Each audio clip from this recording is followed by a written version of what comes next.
If you were forced to gamble with God, what profession would you choose? A priest with night vision ability, a sheriff overseeing the overall situation, or a fraudster seen as an enemy by all players? At this moment, you suddenly wake up on a terrifying speeding train. All players, please note that the number of players in this round is full, and the instance is about to officially start. You slightly widened your pupils and then discovered that there were still a few people not far away. The game is about to start. You can go back after clearing the dungeon. A strong man in the crowd spoke slowly. You cautiously sized up the other person, who was a sheriff. However, the man's words did not have any comforting effect. Instead, his slightly mocking and taunting tone gave everyone a sense of foreboding. What game? Even if you are a sheriff, you have no right to control us at will. You look at the person, and your mind is also frantically thinking about everything in front of you. You appearing here is not my doing, the sheriff said calmly. It seems like you are all newcomers. This is the God-slaying game, but it's not a game developed by humans. It is a supernatural phenomenon that has not been fully explored so far.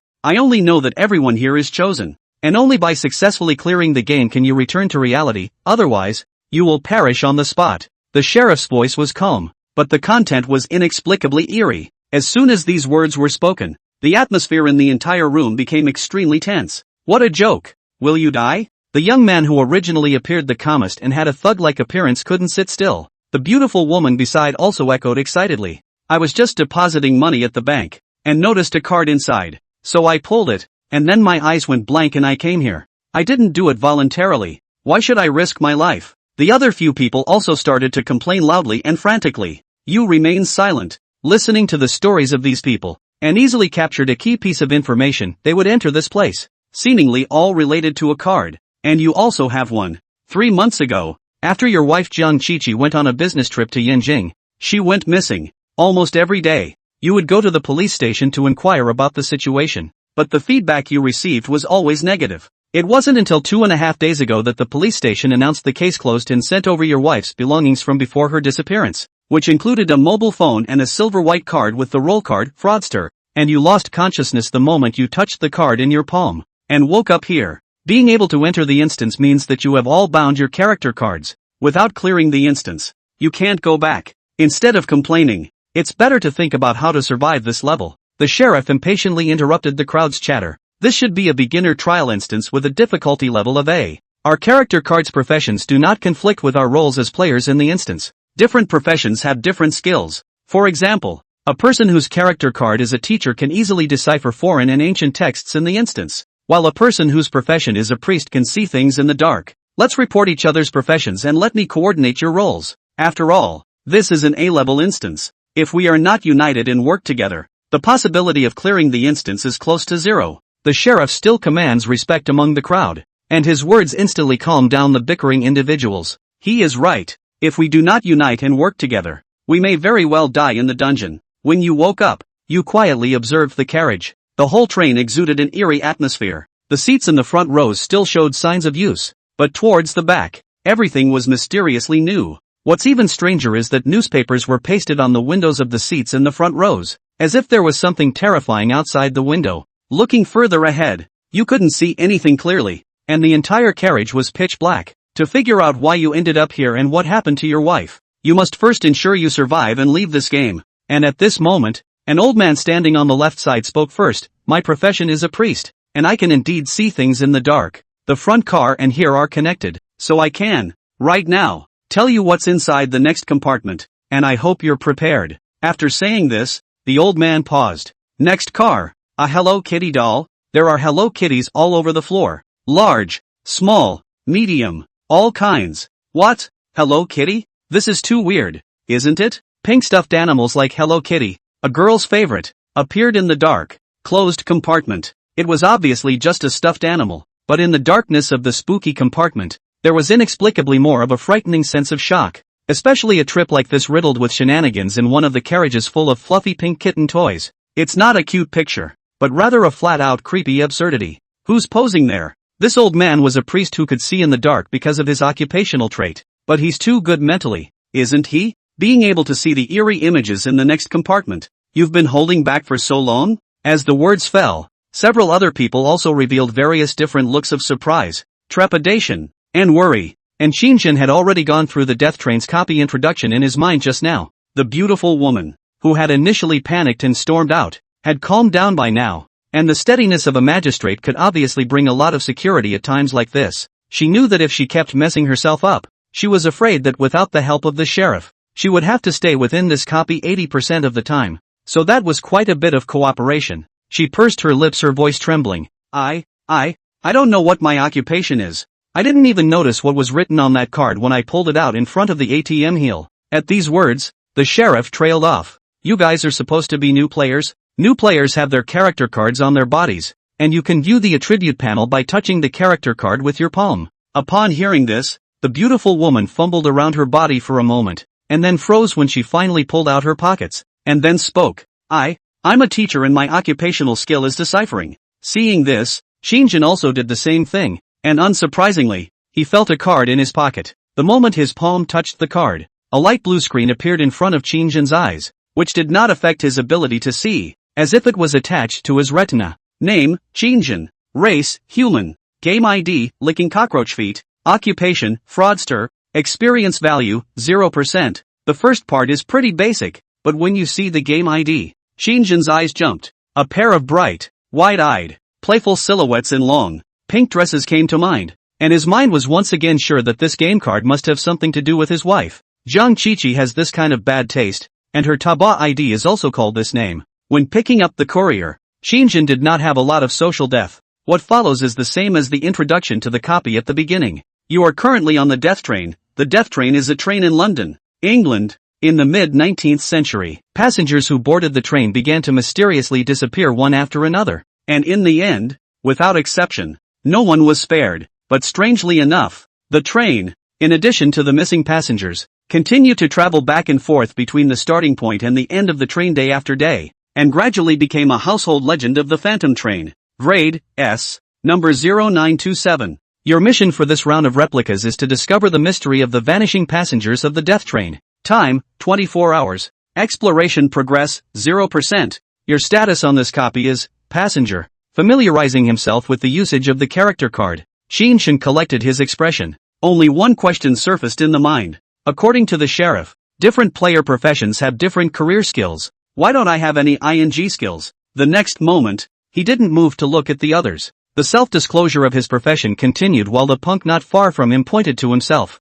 I'm a martial artist. I am a healer and the panel shows that I can mix potions and have healing arts. Teacher, my skill here is deciphering. Pastor, same as the older guy before. There were duplicates of occupations among the men, and as the men introduced themselves to each other, the atmosphere seemed to mellow a bit. The sheriff's face was also much better. However, Shinjin's brows were furrowed a bit tighter, for in this group he saw no one of similar occupation to himself. Counting myself, the 7 people totaled 5 men and 2 women. The sheriff is a martial arts master just like the punks. The beautiful woman is a teacher and the other male companion is a physician. The old priest was as much a priest as the other little pink-skirted lowly. Shinjin was the only one who stood out from the rest. What is your occupation, young man? It was Shinjin's turn. In this strange environment, one is a special being. Shinjin was always a bit uneasy, especially since he was noticing more and more things that were different from the crowd. All of these people, it seems, have initial profession skills, but my skill panel is empty.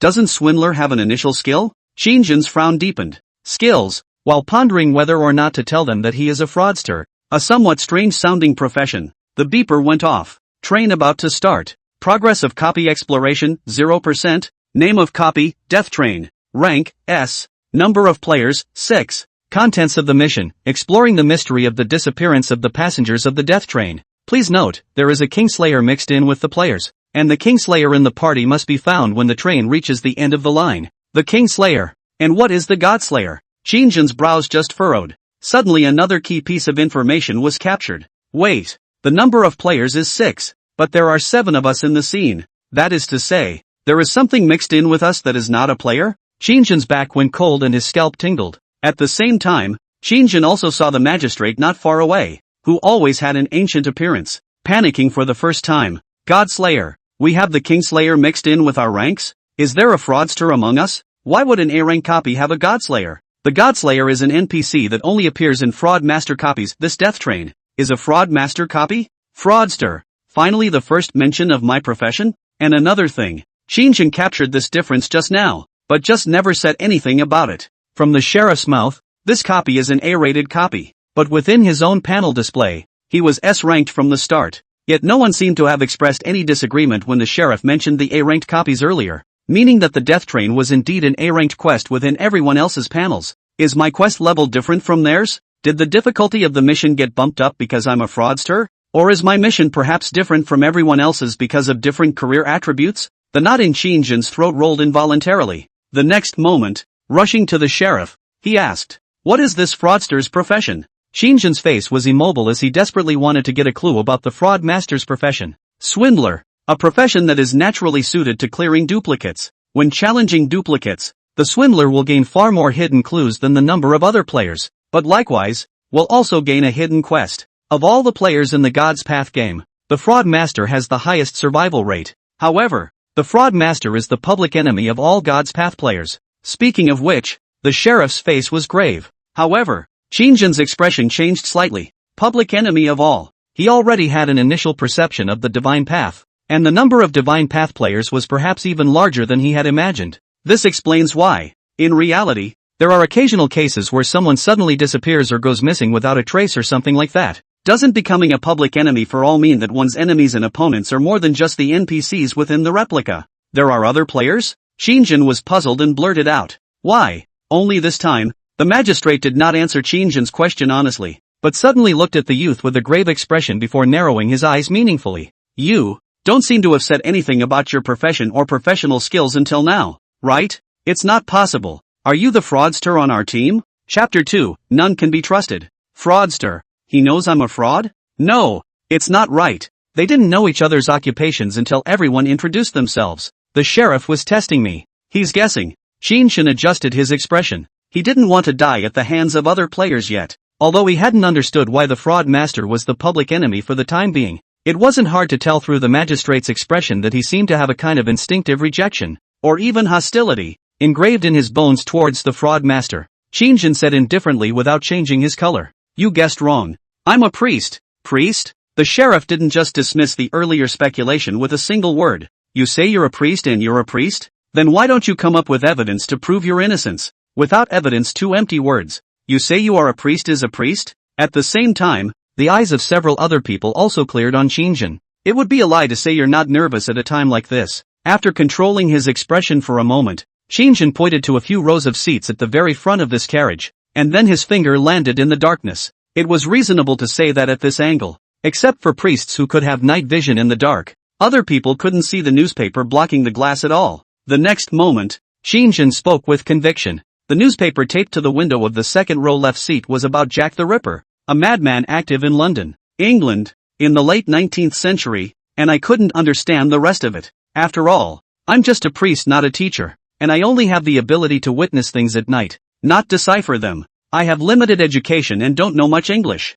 except how to spell the name Jack the Ripper in English. When these words came out, those few people were all slightly stunned. The sheriff's brow furrowed as he looked to the old priestly man who had spoken at the beginning. Is he telling the truth? The old man nodded. Yes, that newspaper did, indeed, say Jack the Ripper. It looks like the setting of the story we're in should be, as the copy suggests, London, England in the late 19th century. At those words, the sheriff was stunned for a moment before revealing a look of relief. "I'm sorry, little brother. It's normal for us to be sketchy in this environment. After all, the lives of so many people in the whole car are at stake. It can't be sloppy. Please understand if I misunderstood you just now." Upon hearing this, Qin Shang's heart was relieved while he secretly pinched himself in a cold sweat. It's a long shot. He wasn't really a priest, so naturally he couldn't have the ability to see and witness things at night. He was able to know the content of the newspaper posted on the glass of the second row of window seats on the left because he had paid attention to his surroundings as soon as he entered the copy just now.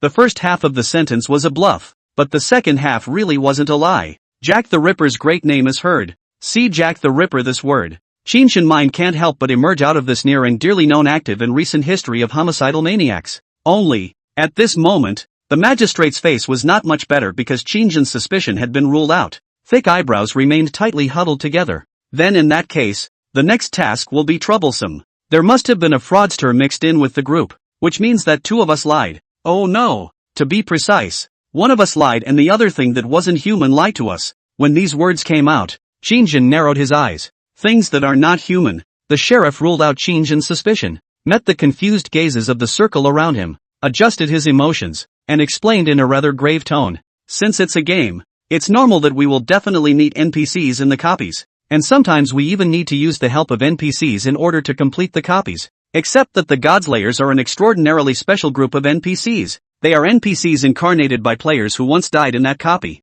Godslayer. By the name probably you can guess the meaning. That's right, it's the people who kill the God Road players. They're extraordinarily familiar with the copies. So there have been many times when the Godslayer has blended in with the player ranks and intentionally taken the direction off course, and then made all the players sacrifice their lives in tragic cases. At those words, Qin Shang's expression suddenly flinched. This sheriff, he doesn't know much about God's way. At the same time, the expressions of several other people had also become quite grave, unexpectedly having to explore the map of this location while watching out for traitors that could jump out of the group at any time. In this kind of copy that reveals the unknown everywhere, the emotions of the crowd are covered with fear. Everything here is an extraordinarily unknown presence to all but the sheriff, and this so-called Kingslayer. Qin Shang pondered for a split second. The sheriff was actually right in his thinking, and the team did mix in two liars. One of them was naturally Qin Shang himself, who had lied about his roll card occupation. Yet among the six, some also lied about their occupations. That man is the Godslayer, or as the sheriff calls him, the copy NPC inside the death train. Who is it? Who could it be? The first thing that should be ruled out are those two priests who can see things in the dark, right? They all have night vision, and they've all been checked. In this dark environment, it can almost be said that the crowd is more than 2 meters apart is unable to see each other's features. Yet these priests were as good as gold in a place like this, clearly able to see the layout of their surroundings. Qin Shang subconsciously ruled out the old man in his mind, as well as another pink-skirted girl. Didn't the sheriff say that I would have a hidden hint? Just now, he was able to muddle through,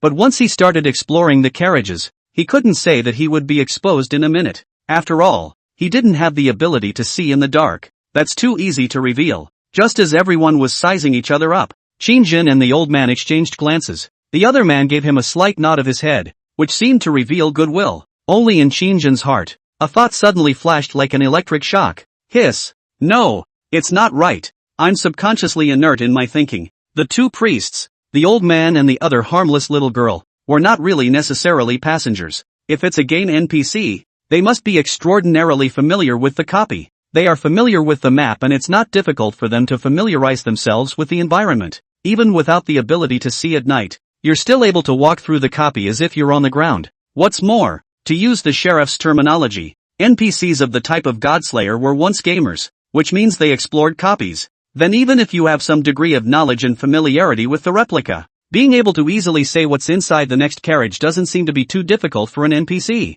and there's no guarantee what kind of abilities NPCs will have again. So, Qin Shang's heart sank and his expression was ugly. The two priests, who had just been ruled out as suspects themselves, were not necessarily passengers. It could also be the Kingslayer. No, even the sheriff could be the Kingslayer. Although I am a fraudster, a profession that seems to be a little different from everyone else, but the sheriff is a bit special all the same. Those of us pressed are budding players with no experience of God's path, but the sheriff had obviously been to God's way more than once, and had a knowledge of the place that was ahead of everyone else in the room. What about him? Could he be the Kingslayer? If, according to the magistrate, the Kingslayer would only appear in copies with the Swindler, doesn't that mean that the Kingslayer's target might not be other players? Instead, it's the fraud master? Or, perhaps, prioritize getting rid of the fraud master? The same way that in Werewolf Kill, the werewolves prioritize eliminating the prophets? Because the fraudster can see the hidden clues, it will greatly increase everyone's copy clearance rate. As an NPC that prevents players from clearing the game, the Godslayer is definitely not willing to players to clear the game. So it seems reasonable to prioritize taking out the fraud master. The sheriff proposed that we all take turns reporting our occupations. Could the threat of a fraudster's occupational specialization be an attempt to test out the fraudsters in our group? Qin Shang's line of sight swept over the group of people present one by one. His brows furrowed. Could that yelling noblewoman be trying to cover her ass and get out of suspicion? Is that why you're acting panicked? What about the punks? He was one of the most relaxed people when he first entered the copy, but when the magistrate explained the dangers of the God's Path game, he also showed a look of nervousness. The Kingslayer. Could it be him? Where's the old priest? Where are the teachers and physicians? Qin Shang had a rather complicated mentality right now. Looking at anyone felt like a Godslayer. At least, there is now a clear and unambiguous judgment. He sank his face and thought to himself, none of these people in the arena could be trusted absolutely for the time being. Chapter 3 The Liar. Which one of you is the fraudster? I can spare you the first round. Let's work together to finish the mission first. Friends, the hidden hints that the fraudster can see must be shared, or else what we have available is simply not enough to pass the level, especially since the team also has a Kingslayer mixed in because of the fraud master. The appearance of the Godslayer will raise the difficulty of clearing the copy, and we definitely won't be able to clear it without the hidden hints of the Swindler. Just then, the sheriff, whose face was cloudy, took a deep breath and spoke in a deep voice. At the first call, the noblewoman with a scowl on her face was the first to step forward and concur. Why do you want to cheat people? Who's the fraudster himself? Come forward obediently. Aren't you responsible for the fact that we're in more serious danger because of you alone? Tell us the hidden hints and let's all get through it together. Several others chimed in. Qin Shang actually hesitated the moment these words were spoken. Want to talk about it? There were currently two big questions on his mind. The first is about the relationship between the fraudster and the other players. Why is the fraudster an enemy of the people? The second is about the relationship between the Kingslayer and the Swindler. Why would the Kingslayer only appear among players within a copy of the game that has a fraud master? These are two questions that obviously only the sheriff can unravel. But when he noticed the coldness that flickered under the sheriff's eyes, and the left hand that was silently hidden in his pocket, it was a heartbeat away, and he completely curtailed the thought. The sheriff is scamming me. He's trying to take advantage of the herd mentality and blow the fraudster out of the water. What's hidden in his left pants pocket? Qin Shang had no doubt that if he were to reveal his identity at this moment, he would be knifed at the first opportunity by the sheriff who had changed his face. Yes, in this environment where there are unknowns everywhere, being smart is the first choice. I don't know them by sight. I'm not obligated to share hidden conditions. What's more, I really didn't get a hint of a hidden clue. Qin Shang suppressed his thoughts and continued to play deaf and dumb. The expression on the sheriff's face also faded from levity to a touch of anxiety. He looked around the room, unable to detect anything unusual in each person's expression, and finally took a deep breath in helplessness. Alright, that'll have to do for now. Let's proceed with the copy quest. Death Train, activated. At the same time, an icy beep flashed through everyone's minds. Swaying on his feet for a split second, the view out the window began to change. The wheels rubbing against the railroad tracks constantly emitted a toothsome sound, and the experience of riding a steam train was the first time in Qin Shang's life. The lights in the entire car dimmed for a moment as the train started. The already dark environment was now completely plunged into darkness. Vaguely, Qin Shang could only see the blurry outlines of the crowd. Ding! The train has started. Hidden clues have been triggered. Here we go. Sure enough, just as the sheriff had said, the fraud master seemed to actually have hidden clues within the copy. Qin Shang did not move. There were a few other priests in the field who could see in the dark, and they couldn't show too much joy themselves. Fraud master profession exclusive tip. During the self-introduction session, one of the 6 players lied about his profession. His game ID is Green River Grass. Qin Shang's expression changed slightly, not realizing that the fraud master exclusive tip was actually of this type. Hint: how you know that we were just being honest with each other about this aspect of our careers? Qin Shang slightly pondered for a split second. Could it be that the fraud master's exclusive career hints aren't fixed, but are given on an ad hoc basis depending on what's going on in the copy? No wonder it was known as the profession that was the best at clearing copies of the Divine Path. Compared to other players' very limited professional skills, this exclusive tip of the fraudster is extraordinarily flexible. It's simply anticlimactic. Only, Qin Shang's heart also sank once again after seeing the exclusive tip. How could I have not realized that another one of the players had lied in addition to myself? That man is not the Godslayer. The Q said it was one of the 6 players who lied about his profession in his self-introduction. So what was the purpose of his lie? With the exception of teacher and priest, 2 professions that are better identified, martial artist and healer have no way of determining what their abilities are. What's more, the person with the most authority in the ranks today is the sheriff, and it would seem like I'm overstepping my bounds if I were to question everyone. Perhaps they will renew their suspicion of my profession,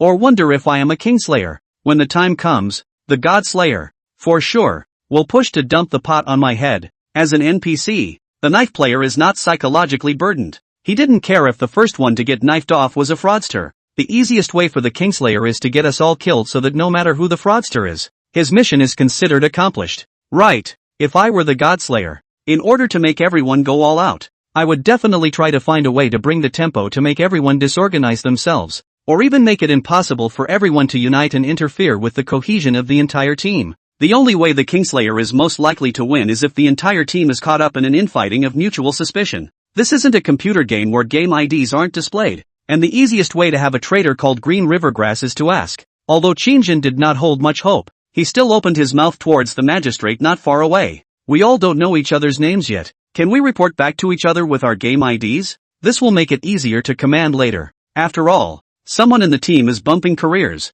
We can't just yell out a priest later and have all three of us go over there. His face didn't move. The sheriff, hearing this, fell back on a moment of contemplative approval. My God's path ID is Eagle of Justice. The ID would fit you. In reality, the occupation of a sheriff. Hearing the magistrate agree with Qin Shang's proposal, several other people also reported their IDs individually. The Buddha fairies the faded. Move me and I'll be green. Handsome enough to get cut. Sister knowing. Now only Qin Shang and the other, basically unspoken pink-skirted loli were left. Everyone else has reported themselves over. Fodor's fairy is the pastor's uncle. When he heard this ID, Qin Shang even looked at him with an odd expression. He won't believe in Buddhism. Will he? Doesn't that make him a Christian when his game profession becomes a priest? TSK. Buddha will forgive him. A thought popped up in Qin Shang's mind in bad taste. Move me all green is a beautiful woman. Handsome enough to be cut is a punk. Instead, the soul sister was extraordinarily strange. Being the man who claimed to be a physician by profession, a handsome-looking older man in his early 20s named Sister Knowing. Qin Shang's goosebumps had risen to the ground, but this time he did not care about the other party's bad taste, but looked at the last girl in the pink dress.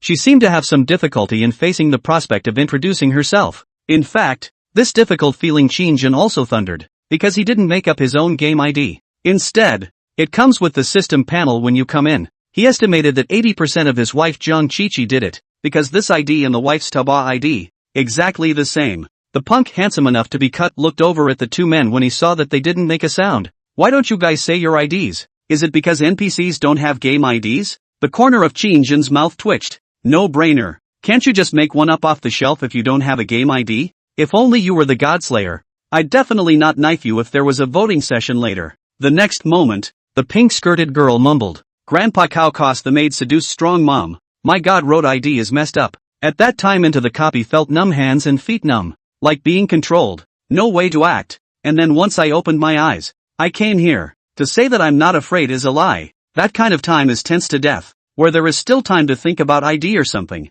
The e-alerts kept pushing again. So I just, That's a pretty reasonable explanation. Qin Shang took a deep breath and did not give the crowd a chance to open their mouths to inquire about themselves as he faintly said, lick the cockroach's jade feet hard. The moment these words came out, the entire carriage was quiet for a moment. Countless people were filled with odd colors as they looked back and forth at Lori and Qin Shang, especially the Eagle of Justice magistrate. He had the oddest look on his face. Qin Shang greeted the gazes of the crowd with a stiff upper lip. In fact, he was used to it himself. In the past, every time I picked up a courier for my wife, she had to ask several times, are you a cockroach? Are you a cockroach foot? Are you a cockroach? In full view of the public. The neighborhood door to pick up the courier was people's sorting station of the Big Brother shouted so. Qin Shang was so embarrassed that he could snap his toes on the floor to make 3 rooms. But everyone's mind was clearly not on ID. And after familiarizing themselves with each other's nicknames, they also walked slowly towards the carriage in front of them, led by the sheriff and the priest uncle. Qin Shang stared at the group's back, but his heart gradually sank to the bottom. As expected, there was no green river grass among the 7. The guy who lied in the career announcement section. Another lie. Chapter 4, A Precarious Trust. Cockroach jade feet. Take charge of the back break. You'll walk at the very back so that we have priests in the front, center, and back of the group. The priestly old man has to be my eyes. Otherwise I can't see the road ahead. And you can't count on a little girl to break the back. Or else the woman won't be able to react in time in case of any special circumstances in the rear. So just let Grandpa Bull walk in the very center of the group and you'll break the back, okay? Just then, the Eagle of Justice spoke again. At those words, Qin Shang nodded slightly. Available. In fact, that's exactly what he wants to do. He himself was not a priest. If the Eagle of Justice let him walk at the front or center of the group, and the others asked him what was in the darkness in front of him, and he didn't have the skill of night vision, he couldn't answer at all, and he would be exposed immediately in a matter of minutes. So the break is just right. At least a meter or so is visible in the line of sight. Just follow Lori. You've entered compartment 2. Exploration, 5%. As the line gradually moved forward, the group stepped into the car filled with Hello Kitty. Everyone cleared their ears and the same voice rang in their ears. Qin Shang's heart slightly moved. It seems that this copy is not so difficult to complete well. I don't know how many carriages there are in total, but there's just one main quest. I think the mission will be complete by the time the exploration level reaches 100%. Only, The pungent and unpleasant smell at the beginning when they first entered the train was also getting stronger and stronger as the crowd stepped into the second car. Like something was rotting. A musty smell mixed with a rushing stench. Just then, the electronic beeping tone came from his ears once again. Carriage 2 backdrop introduction. The passengers who set out on the journey for the first time did not know what dangers they were going to encounter. And at first they thought it was just an ordinary journey. Except that when they passed through a tunnel, which was so long that they couldn't see the end of it, all the headlights were dimmed.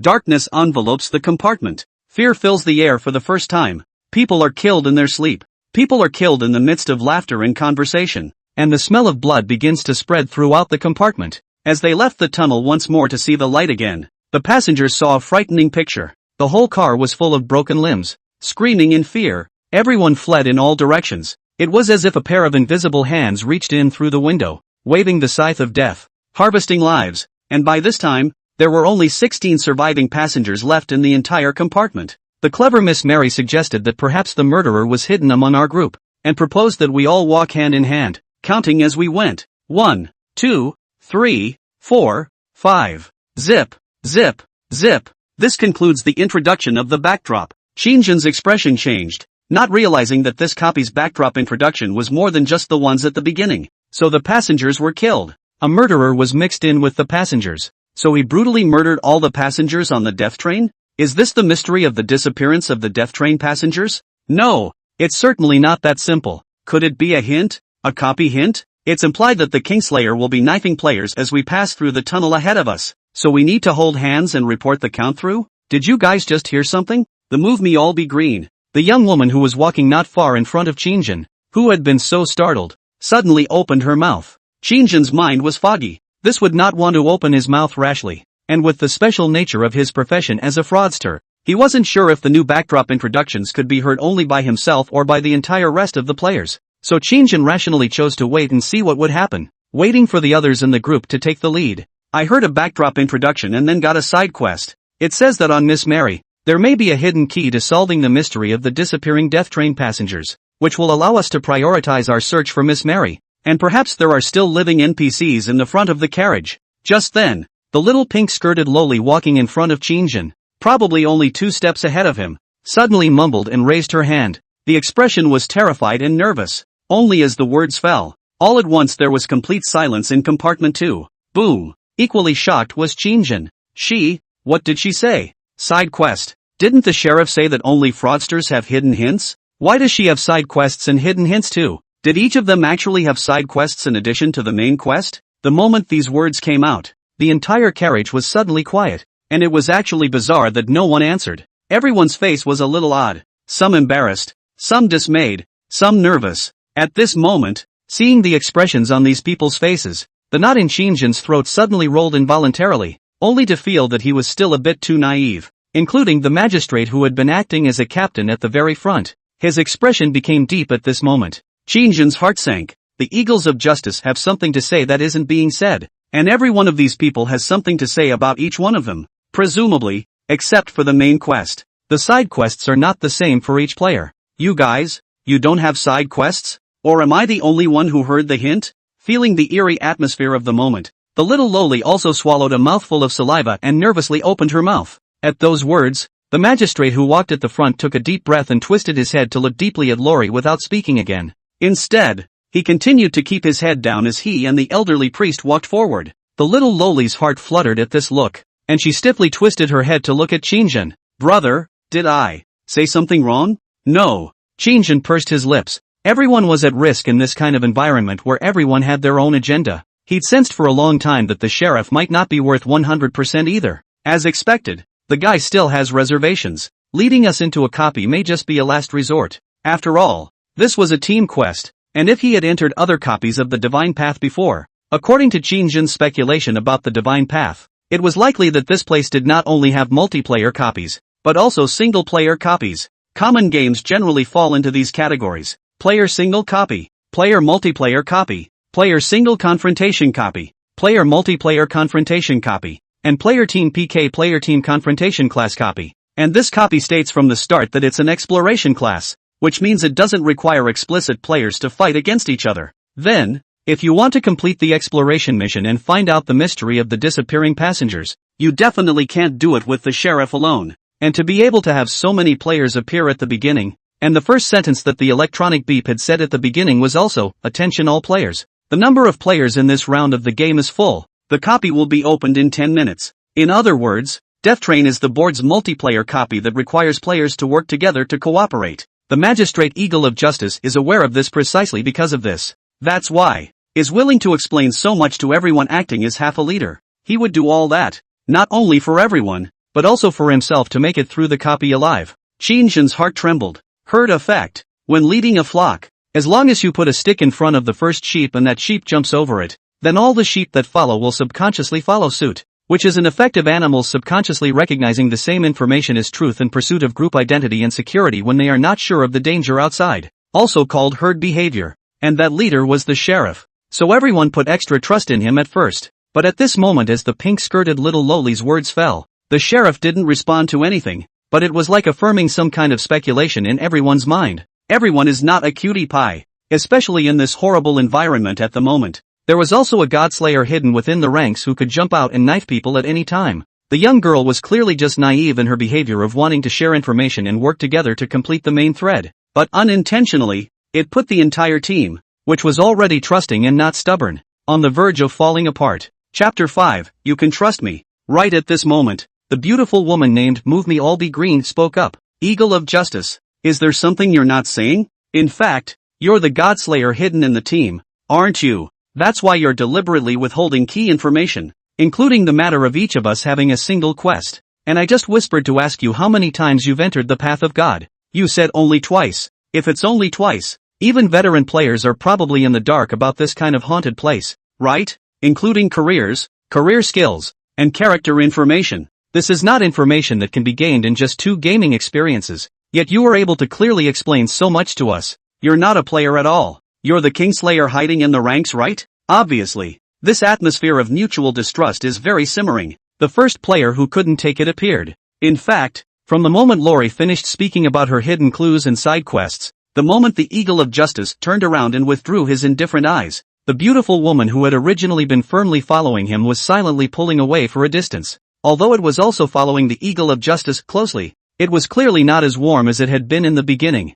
It showed that the woman was beginning to distrust the sheriff in her mind as well. It was just that Qin Shang was slightly stunned when he heard the words. He said to himself that he still seemed to have underestimated this woman a bit just now. I didn't realize that she was actively collecting clues while she was passing a carriage on the way forward. Qin Shang actually moved to have a similar thought, climbing briefly with each of the players to try to figure out the Kingslayer in the group. But he gave it up on second thought. The first is that his own identity is sensitive, and a couple more conversations could easily reveal that he is not a priest. The second was that he didn't really want to make a spectacle of himself in this unfamiliar environment without getting a good feel for the situation. If he was too flamboyant and took the initiative to climb too much with other players, he couldn't help but cause people to resist and be suspected by them of being a godslayer. If you don't trust me, you can leave the group and explore on your own. The next moment, the sheriff slowly turned his head, his face full of indifference. Besides, do you have a clear conscience and no ghosts in your hearts? I didn't say anything about there being side quests. But did you guys mention it? With the exception of the Grandpa Cowcos maid seduces strong mom little girl who introduced herself to her side quest. Each of you should have your own side quest. But you guys, have you mentioned it? Qin Shang frowned. The smell of this carriage was even stronger than the previous one. The putrid stench came from nowhere and literally filled his nose. Qin Shang inhaled 2 more mouthfuls and felt like he was about to vomit as his stomach juices continued to churn. Obviously this is supposed to be a virtual reality game. But that nausea of the nasal passages being affected by breath stomach cramps is real. This will try to be all about not changing your breath, taking a breath and holding it for a while. Wait until you can't hold your breath before you change it. He's actually the one who wants to get off this train the most, because based on the backdrop prompts earlier, it seems like there's a new backdrop story for each carriage, and since the clues to the passage may be hidden within these backdrops, there's simply no point in arguing here. Surrounded by kitty cats, those button-like black eyes mapped with an eerie sheen under the reflections in this gloom. With the help of the few bits of light by the tabletop in the compartment, it's always distracting and inexplicably terrifying. Even Qin Shang had the illusion that these little pink dolls would rush up at any time to tear themselves apart in general. Qin Shang, a big old man in this kind of dark environment, didn't even dare to meet Hello Kitty's eyes. Just then, a calm voice rang out from the very front of the group. Stop arguing, we're about to enter the tunnel. You've all heard the beeps on the backdrop. Let's forget about the respective side quests and the corresponding hidden hints of the side quests and get through this for now. This is not the time for us to have an internal fight. There is only one Godslayer, and us messing ourselves up would have been something the Godslayer would have enjoyed. With a hint like that within the backdrop, it means that we were given a strategy to get through the tunnel. Entering the tunnel without light, the Godslayer will surely take advantage of the opportunity to strike, and the backdrop hint just now may be the key to getting through this round. We will now hold hands and take turns reporting the number. Within the backdrop, that's how Lady Mary passed the ring, and if whoever is next to her lets go, then that person is the Kingslayer. It was the old priest who spoke. The Buddha is a man of destiny. He was the second most prestigious person within the team besides the Eagle of Justice. After all, he was older, with a steady image, plus the role card profession priest. It was easy to gain favor. Hearing this, several people in the group didn't object. The punk, handsome enough to be cut, was the first to extend his palm towards the two ladies. Beauty. There should be no need to avoid suspicion at a time like this. Move me all green. The beautiful woman frowned at him. Sight hovered between the Eagle of Justice and the punk for a moment. If it had been before, she would have definitely and decisively chosen to be held together with the Eagle of Justice. However, at this moment, she hesitated for a split second, and chose to place her hand on the punk's handsome enough to be cut hand. Qin Shang walked at the end of the group, and in front of him was little Lori. Without any hesitation, the young girl took the punk by one hand and passed the other. In fact, in Qin Shang's opinion, at times like this, the magistrate who walked at the front of the group and himself were instead the two safest people, because if they're knifed, it's only possible that the only person holding them is the killer. Qin Shang's front is a little Lolita, no one behind. Ditto for the sheriff, who was next to the old man of the priesthood. There are so many other people on the team at a time like this. If Qin Shang or the magistrate died, the identity of the Godslayer would be exposed in a matter of minutes after the light was restored in the next round. But any Godslayer with a brain wouldn't stand with the two of them on the very edge of the pack. It was just that Qin Shang still inevitably had his heart beating violently. After all, everything that had just happened was just a guess. And God knows what was going through Deicide's head as a former player incarnate NPC. What if this guy is just brain dead and bent on knifing himself or the sheriff? Then it seems like there's no place to argue when he's already opened the table. Now that 2 or 3 rounds of trial and error testing had been done, it was clear that the Godslayer was capable of independent thought. They may well even be another form of life form. Never those traditional online games in just a string of simple program code. Can only complete some basic dialogue to guide the player's NPC. Brother, we can survive this round, right? In the next moment, the little loli on Qin Shang's right side suddenly looked at herself nervously, and then her eyes suddenly turned a little red. Her palms trembled. In fear? For some reason. Seeing this scene, Qin Shang subconsciously remembered his wife. His wife has a bouncy nature and sometimes likes to wear girly outfits that are full of girlishness. And it was his wife who gave him the idea of violently licking cockroaches' jade feet. It's a bit similar to that teenage girl's grandpa Cowcos made seducing strong mom. I'm not a Kingslayer. I'm a priest. You can trust me. The only words I can think of to comfort you right now are, if you get knifed after you go through the tunnel, then I can be sure that the person who did it to you is handsome enough to get knifed.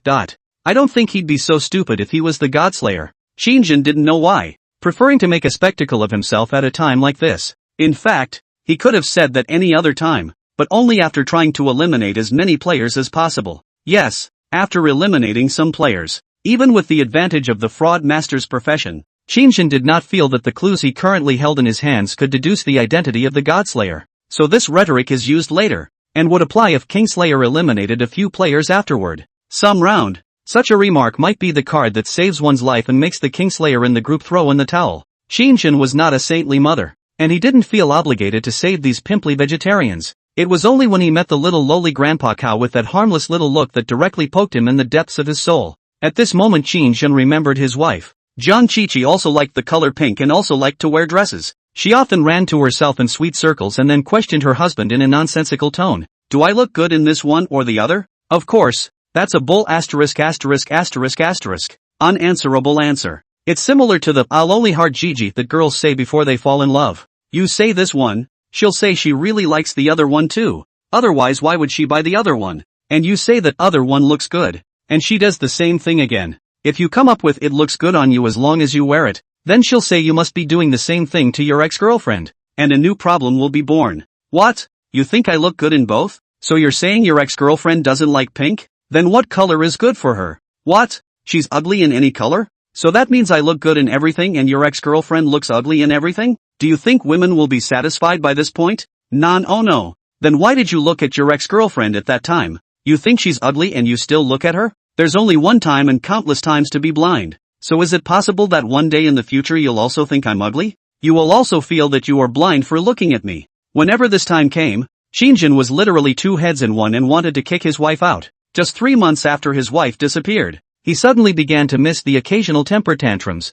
and now and then a little arrogant woman. It was also because of his longing for his wife that Shinjin ghostly ventured out this sentence when he faced the uneasy and terrified sight of Grandpa Cow Little Lowly. If one gets this roll card for the wife. So once upon a time, did Kiki come on the death train? Do they hook up with each other like their peers do now? Grandpa Cow Cow's maid's seducing strong mom must have caused an uproar with his comments just now. Bringing up the point of side quests and hidden clues pokes at what little cohesion this small group has. Then if one is the Kingslayer, one is sure to be the first to carry her off. After all, God knows if this pussy will have any thoughts of continuing to share information when she enters the other compartments next round. The more disunited the players are, the more favorable it is for the Kingslayer to strike. Perhaps the core of team missions is that people share resources and intelligence with each other in order to work together to get through the level? As expected, the handsome enough to be chopped beside him sank his face and roared angrily. I'm not the Godslayer, so don't get all bloodthirsty on me, and I'm saying that if she's dead, you're the one who killed the man. Shinshin did not deny it,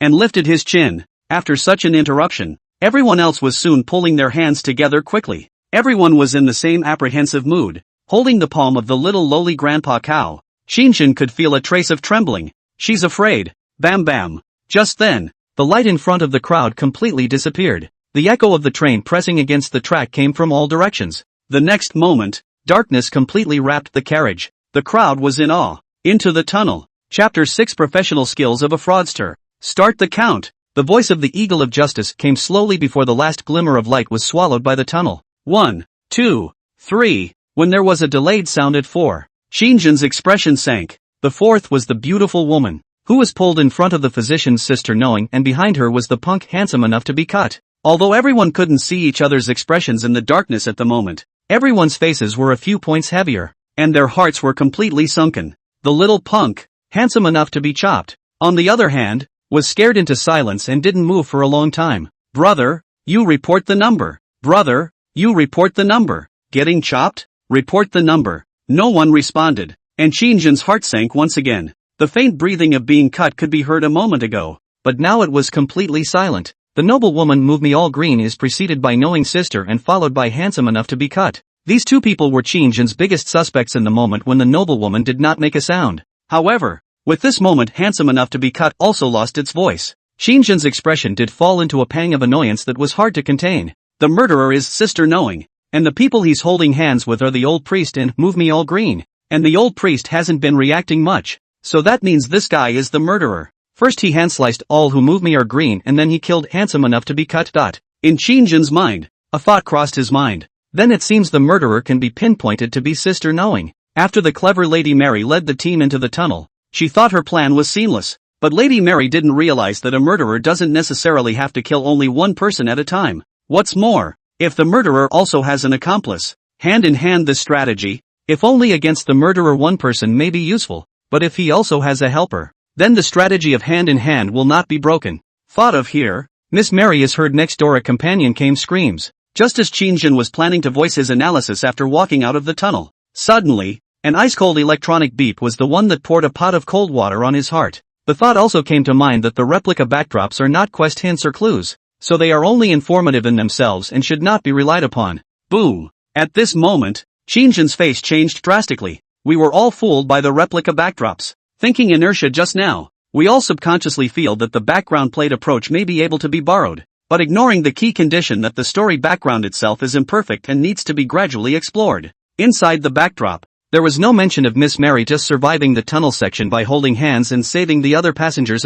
Shinjin's expression was serious, and some reference suggestions were still given in the background panel prompts. For example, the Kingslayer has accomplices. No wonder that when he looked at the crowd and thought of a way to break the situation so quickly, the Godslayer was not the least bit flustered. Then all the fringe innocence theories can be debunked. Walking at the front of the procession is the priestly old man. Down comes the sheriff. Down comes the healer. Down comes the noblewoman, the punk, and the Lolita, and me, Shinjin lowly punk priestess physician magistrate. Priest. If the sheriff is the Kingslayer, Then all he needs to do with an accomplice is to let go of the priest's hand and the priestly old man can achieve a precision strike. And vice versa, if the priestly old man is the kingslayer and the sheriff is an accomplice. Same goes for killing whoever you want. Instead of being the safest, the two people at the very edge are the ones who arouse the most suspicion. At this moment, Qin Shang's heart rattled. Lori can't be trusted either. And if he and the healer are two people, one of whom is the kingslayer and one of whom is an accomplice, then the same could be done to knife the punk and the noblewoman under my nose. Without my knowledge, that means there is no one in the field who is trustworthy at all. As soon as the broadcast came out, the accomplice theory instantly caused alarm to cross Qin Shang's mind. Bam bam. Just then, the echo in the tunnel faded. At the same time, a faint glimmer of light shone through the window of the car. Everyone knows that out of the tunnel. But at the moment, everyone was heavy-hearted. Because, it was clear in the minds of the people. In this round, 2 people died. The Kingslayer still does it anyway. It may be daytime outside in the story setting, and a total of just half an hour has actually passed since the train started. But 2 teammates have already been knifed. A flash of fear uncontrollably surfaced on Qin Shang's expression. It's too hard. Is this the God's Way game? If his wife has been involved in such a horrible game, Qin Shang is really hard to guarantee that the kind and sweet Zhang Qiqi can survive the teammates and NPCs hooking up with each other. Dead. They're both dead. Handsome enough to be chopped up, and all that move me are green are dead. After passing through the tunnel, we were not too far apart, and we could still see each other's expressions. Qin Shang raised his head and scanned the crowd. Fear and helplessness hung on everyone's face. Especially the little loli beside her was trembling madly, and the corpses of those 2 people were still moistening with blood, their heads separated from each other. If it wasn't for professional killers, they wouldn't be able to do such a quick one-shot kill. Unless, the Kingslayer and the accomplices in this game have skills similar to the way a werewolf picks someone to knife off directly after it gets dark in werewolf kills in general. How else can we explain the murder weapon? Qin Shang still wasn't sure if the electronic beep just now could be heard by himself alone, or by all players. So, there was no hasty choice to speak, just sulked and pulled away slightly from the others. The game requires a concerted effort, but everyone clearly has their own agenda, and it's almost impossible to survive to the end at a time like this, which stems from the fact that the system gives everyone different side quests and different independent prompts. People aren't really willing to share intel, and right now, with 2 traitors in the group, a Kingslayer and an accomplice, I was expecting everyone's game queue to be a passenger, but I'm finding out that I was wrong. Dead wrong. If only I could piece together the full side quests and hints. This thought had just flashed through his mind when Qin Shang's line of sight swept over the corpses of the beautiful woman. Moving me is green, and the young punk, handsome enough to be chopped up. Then he felt a stabbing pain in his head. Game ID, I'll be green if you touch me. Occupation, teacher. You are, assistant. Assistant. Not a passenger? Ding. Obtain the side mission. Please find out the only leader among the 6 players and follow the leader. As an assistant you must assist the leader to pass this round of the game and preserve the lives of the passengers as much as possible. You need to protect the leader, or it will be considered as a failure of the mission. Hint, maybe the clues are hidden right under our noses. What is this thing? Game ID, profession, and side quests and personal hints? Qin Shang's expression froze, followed by the dilation of his pupils. This is the content of the copy of the dead beauty, move me all green.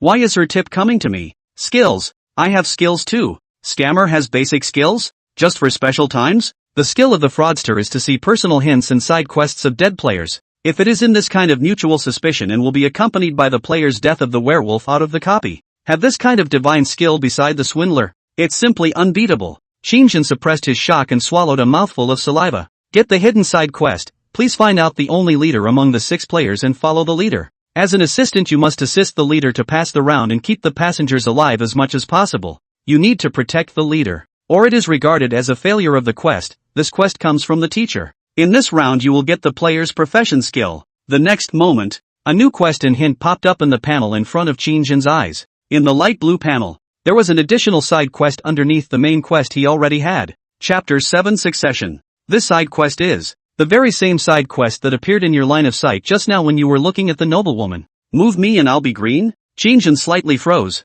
and his expression twisted for a moment. That's a bit dodgy, isn't it? After the death of one player, the fraudster can see other people's quests and hints. Of course it's a reverse Goldfinger, especially with this kind of copy. It's certainly cool to rely on hints and quests to piece together the full plot and ease through it when the time comes. But again, it's a bit add up to inherit the other side. However, the only point that could serve as a consolation was that Qin Shang had obtained a skill called Decipher. That's right, Decipher. The Decipher of the teacher's profession exclusive skill. He now craned his head to look at the newspaper taped to the window again, only to feel as fluid as if he were reading his native language. Unconsciously the newspaper comes to mind. E.g., at the moment, London has been a transportation hub and an important city for almost 2,000 years. London's earliest origins are not exactly recorded in history. Many people believe that London was founded by the Romans. However, archaeological research has shown that there were traces of human activities such as farming, living and burying the dead in London before the Romans arrived.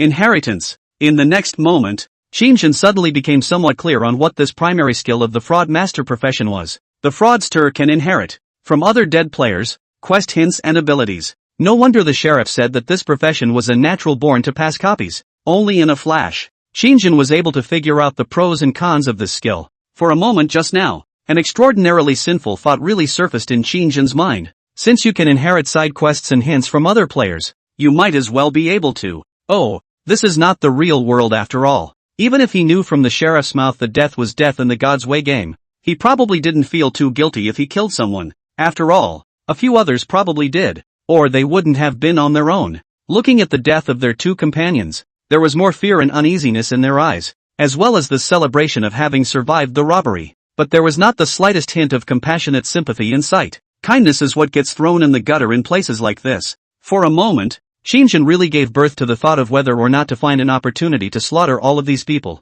I can't die. My wife is still nowhere to be found. I have to make it back to the real world alive. Man is not for himself. God is for him. Kill them and inherit all the clues to pass back to reality. Only to see the moment of the branch line task is like a pot of water splashed down completely dispelled their own thoughts. No wonder the fraudster is so counterintuitive. But it doesn't upset the balance of the game's ecosystem. For inheriting a person's clues and hints, one has to bear that karma, and incidentally inherit a player's quest. The probability that the mission will end in failure is also that you will not be able to return to the present world, whether it's the main quest or the side quests. It's also because of this that people aren't being honest with each other in giving full information. There is no lack of mention of it being for the purpose of defense against the Kingslayer. After all, no one wants to give away all their clues, only to end up as a dead soul for someone else to pass away alive and leave as a pawn. That's why the little lowly grandpa cow spoke her hints and quests. But even the magistrate, who was a veteran player, gave her more than a passing glance and didn't open his mouth.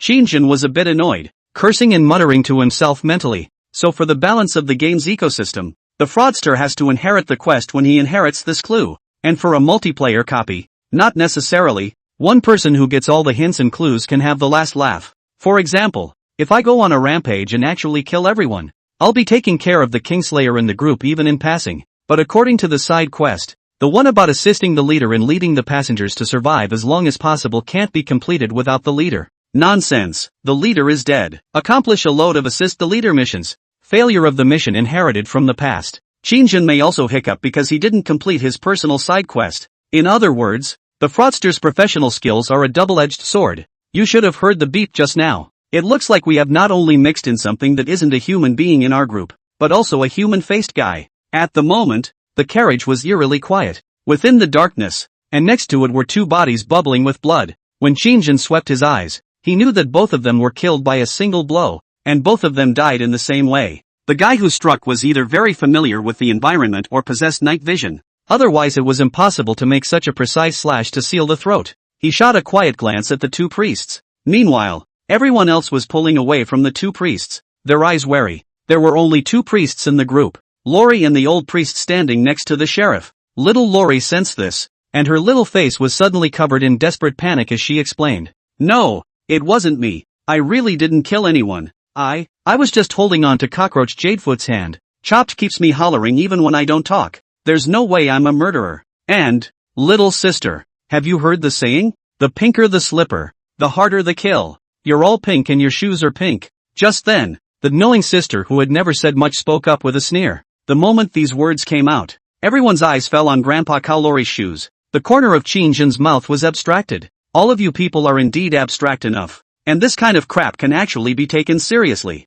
However, at this moment, the two priests were indeed the biggest suspects. And Qin Shang did not speak again. If the sheriff is the Kingslayer, why is he helping us? Wouldn't it be easier for him to do it if we all didn't know our professions and character skills? So he's the leader? No, that's not right. Qin Shang's brows furrowed. In the game just now, if the accomplice was a white guy who didn't even know how to use the character card skills, It might not always have been possible to provide the Kingslayer with help. Having obtained the quest and hints of all who move me will be green, Qinzhen's mind was a little clearer. Everyone plays a different role within the copy. This was something that Qinzhen had sensed earlier when little Lori's grandpa Kaukos made seduce strong mom. I'm a passenger. Other people aren't necessarily passengers. Move me all be green is an assistant. And there is no doubt as to whose assistant it is. Leader's assistant. Then there will definitely be a leader in the team. Combine this with a backdrop story. Then there's not only a Kingslayer on the team, but an accomplice as well. Now there are only 5 of us left in the field. Of the 5,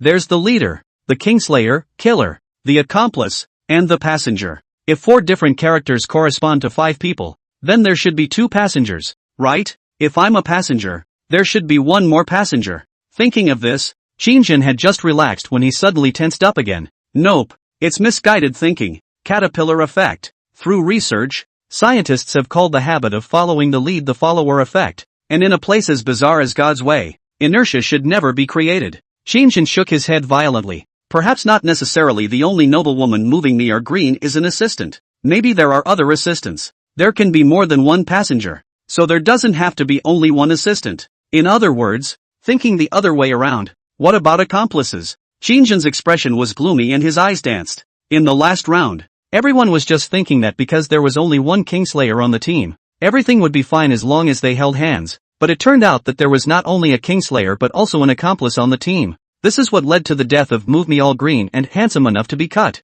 If you continue to think with inertia you will die. The Move Me All Be Green tip said to follow the only leader in the group. So what can be determined is that there is only 1 leader. There is no doubt that there is only 1 Kingslayer. And naturally there is only 1. But the number of accomplices, helpers, and passengers is unclear. Qinzhen didn't dare to gamble. That would be gambling with his life. Chapter 8 Mutual Suspicion. In that case, the sheriff still can't be trusted. In the round just now, even if a few of us were new to the game and hadn't learned how to use the character cards, we might have rallied if we'd heard the backstory.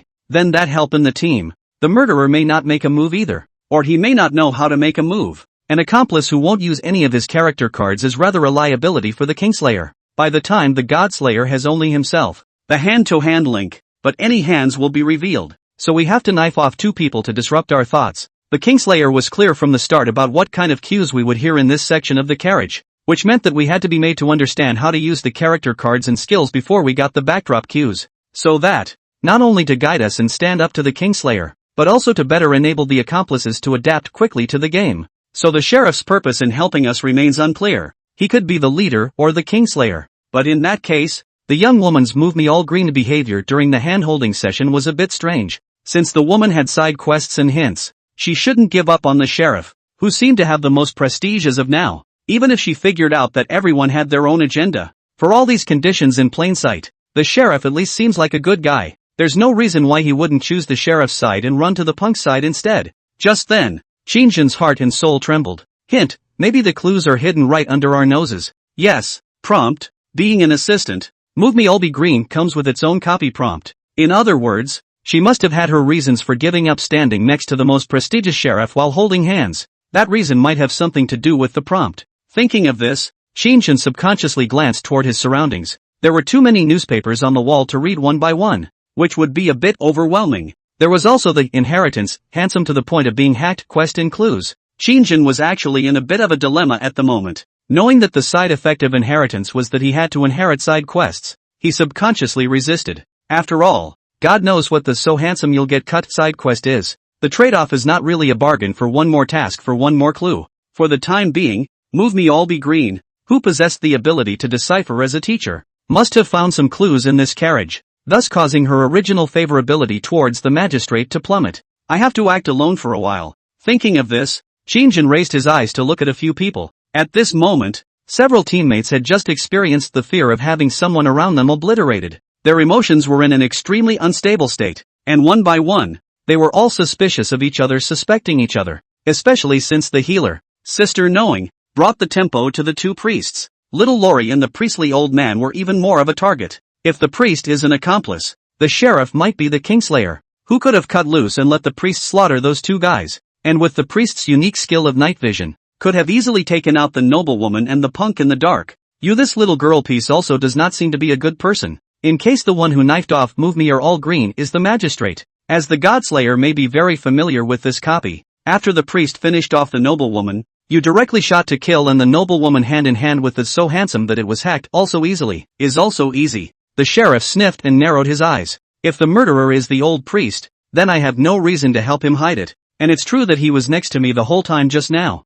And although I couldn't see it in the darkness, I could certainly feel him letting go of his hand. And why didn't he knife me? Killing me would be the optimal solution, right? After all, it's convenient to kill me in terms of distance alone. The knowing sister looked puzzled, and a touch of eccentricity passed slightly on her feminine face. The beep only said that there are accomplices within the copy, but it didn't say the number of accomplices, so who knows if there is more than one. It's not certain that you and that little girl will join forces and pit us against each other. At those words, Qin Shang raised an eyebrow. Sure enough, there are still smart people out there. The Eagles of Justice were suspicious, but definitely not as suspicious as the two priests. Couldn't it have been you who killed all who move me are green and then had your accomplice kill handsome enough to be cut? As expected of a sheriff, he speaks with rigor, though there's no suspicion of naming Grandpa Cowcow's maid seducing strong mom. But when these words came out, it was anyone who knew who the so-called accomplice was in his mouth. Qin Shang nodded slightly. Indeed, this combination was among his own suspicions.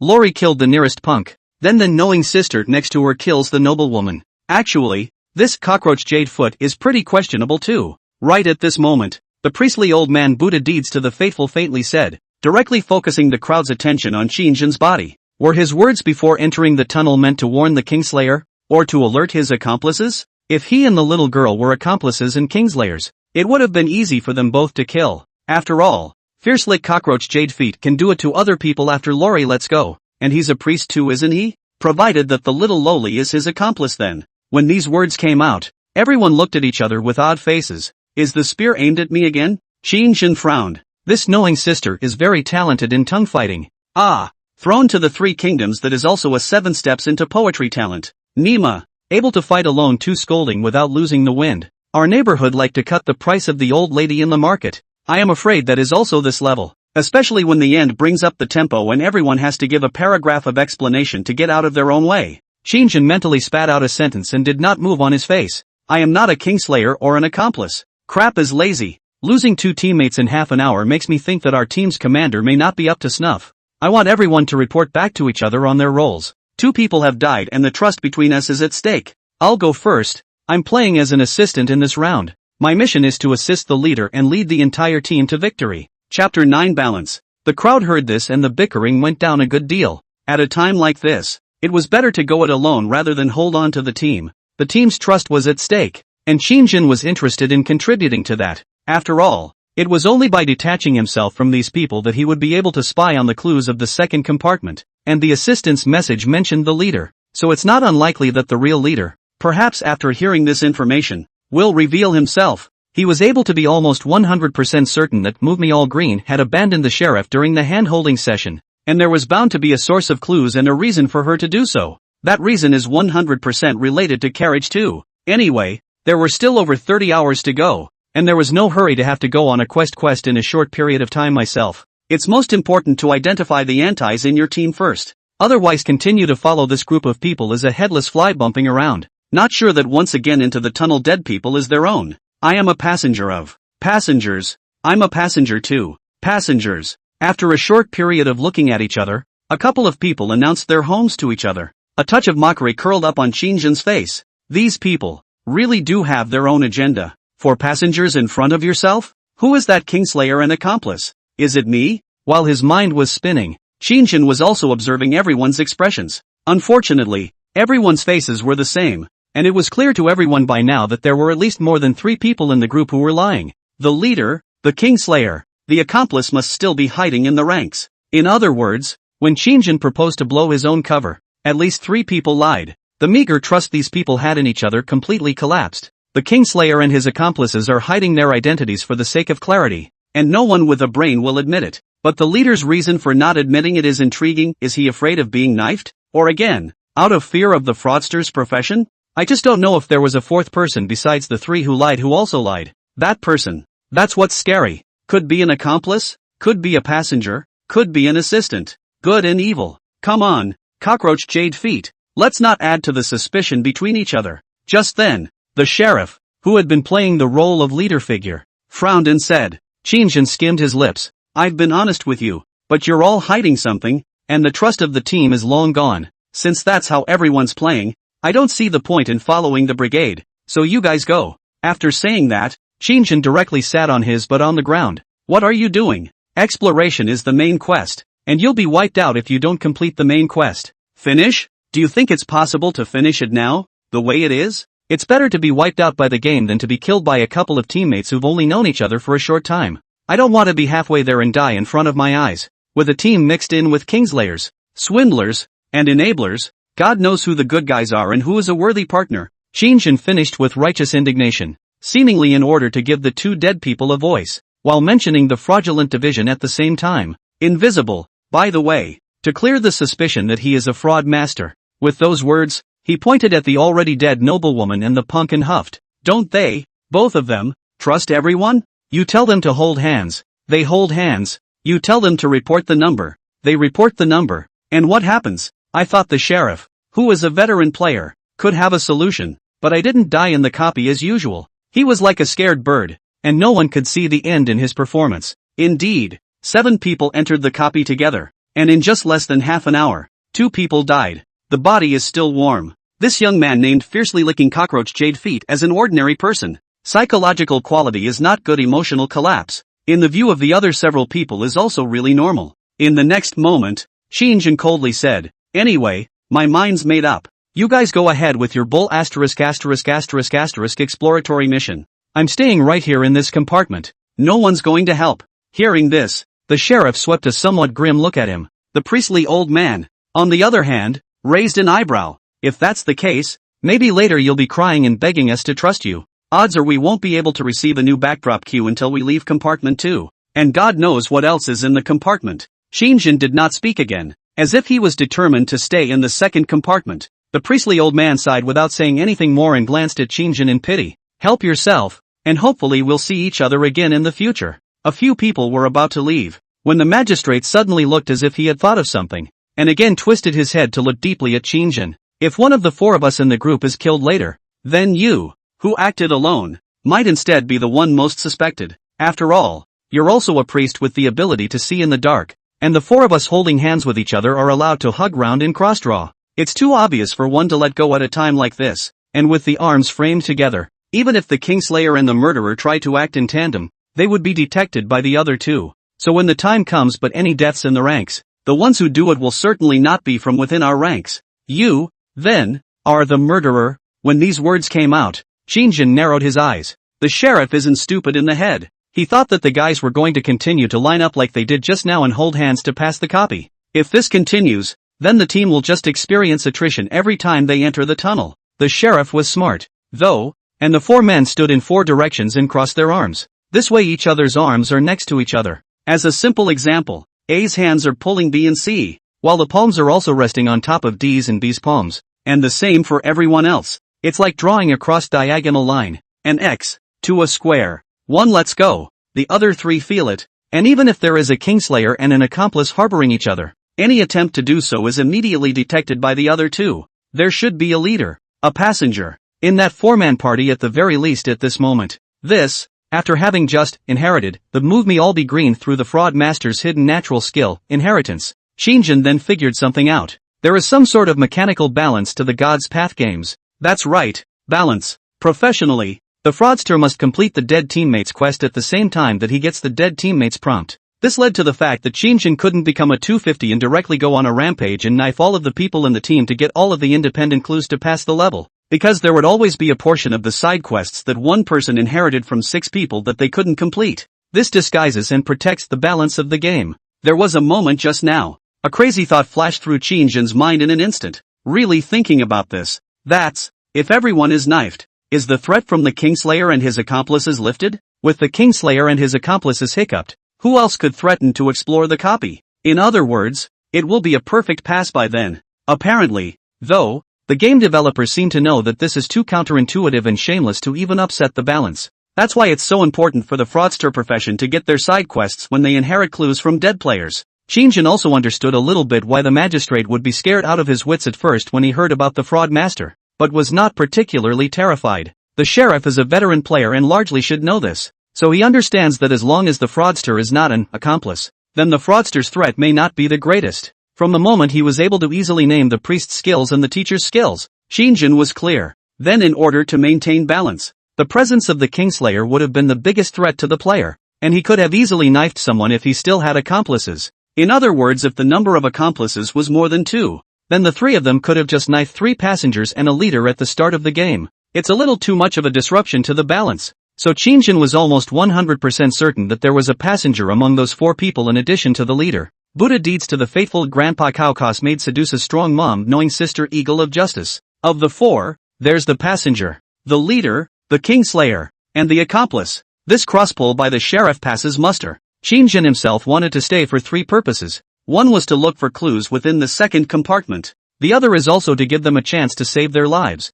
Of course, the real idea in his heart is the other way around. People are not for themselves, the heavens and the earth. The whereabouts of his wife is still nowhere to be seen. Qin does not want to die for no reason. Not being a Kingslayer or an accomplice himself, then the person must be within the 4 of them, and acting independently would circumvent the entirety of the risk. The third, naturally, is to consider whether or not to inherit a bit of the punk's clues and quests, which of course is to be determined. If any clues of breakthrough progress were found, Qin was naturally unwilling to endure an additional side mission. His reasons for wanting to be the lone player on the team are sound, except he missed the point that he was doubting the others and they were doubting themselves. Yes, if anyone else dies next, then he, the priest acting alone, is the biggest suspect in everyone's eyes? It's just that using the method mentioned by the sheriff would 100% not create an opportunity for the Kingslayer and his accomplices to kill someone. But if you do it, you will be found out. The Kingslayer shouldn't be stupid. So in other words, if anyone else dies next,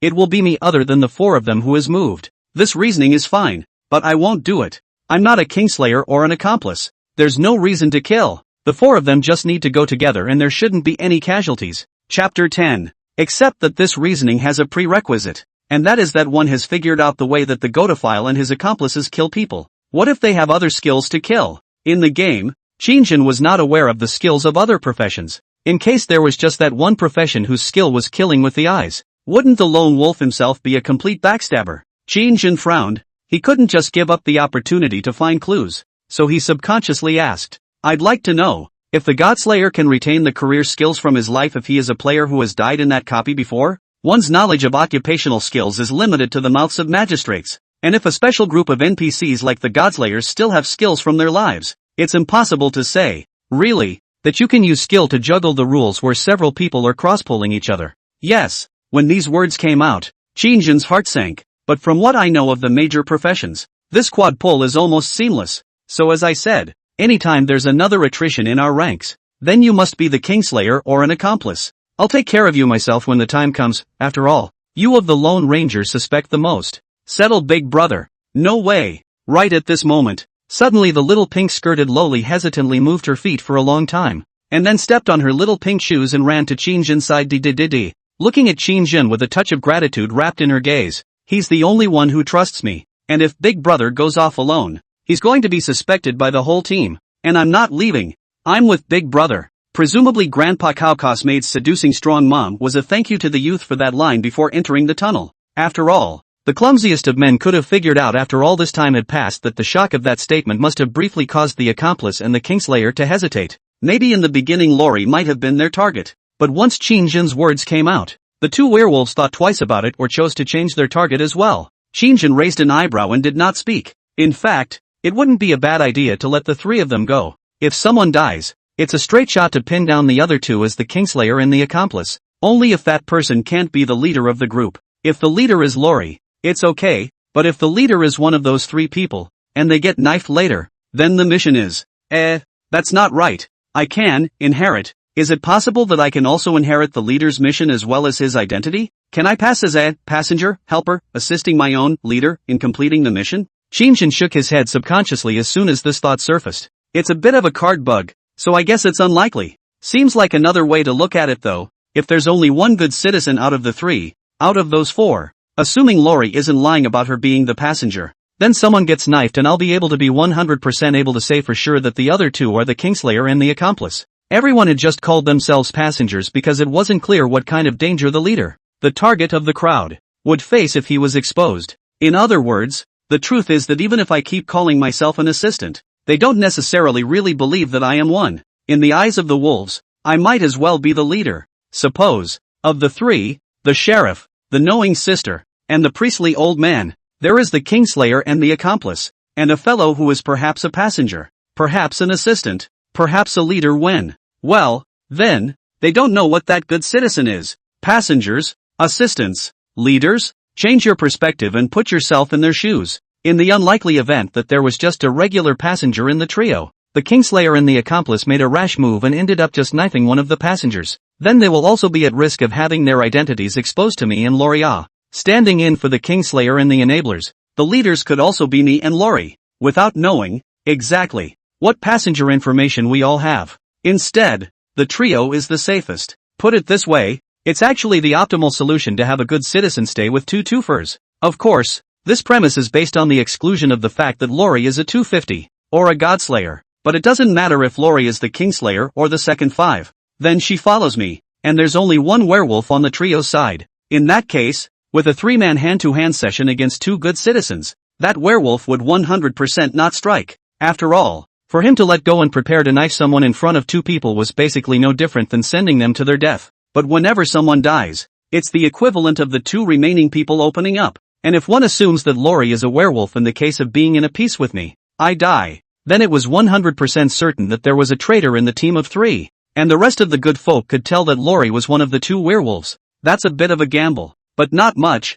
and the Kingslayer needs to kill the leader if he wants to win. If someone in the trio dies, in case the one who dies isn't the leader, they've lost the whole thing. Qin Shang thought like this, his heart slightly relieved, but his face remained gloomy. Yet I didn't uncover the liar at the beginning. Who is that green river grass anyway? Just then, a calm voice rang out from not far away. Fine, it's your choice. I have no right to interfere. And as long as you two aren't dead, then it's a safe bet that we have werewolves on our side. The sheriff glanced up this way for a moment, then glanced at the time in the carriage. Each carriage had a clock hanging at the very front, and more than an hour had passed. Qin Shang heard this and said to himself in his heart, if you're not the Kingslayer or an accomplice, you'd better watch your own side. But one thing is for sure, this magistrate eagle of justice is really smart. One sentence completely deterring the Kingslayer and his accomplices. Whether two people move together to blend into a trio, or move separately to blend into a trio and a duo, they will be hamstrung by the sheriff's phrase. If the trio is dead,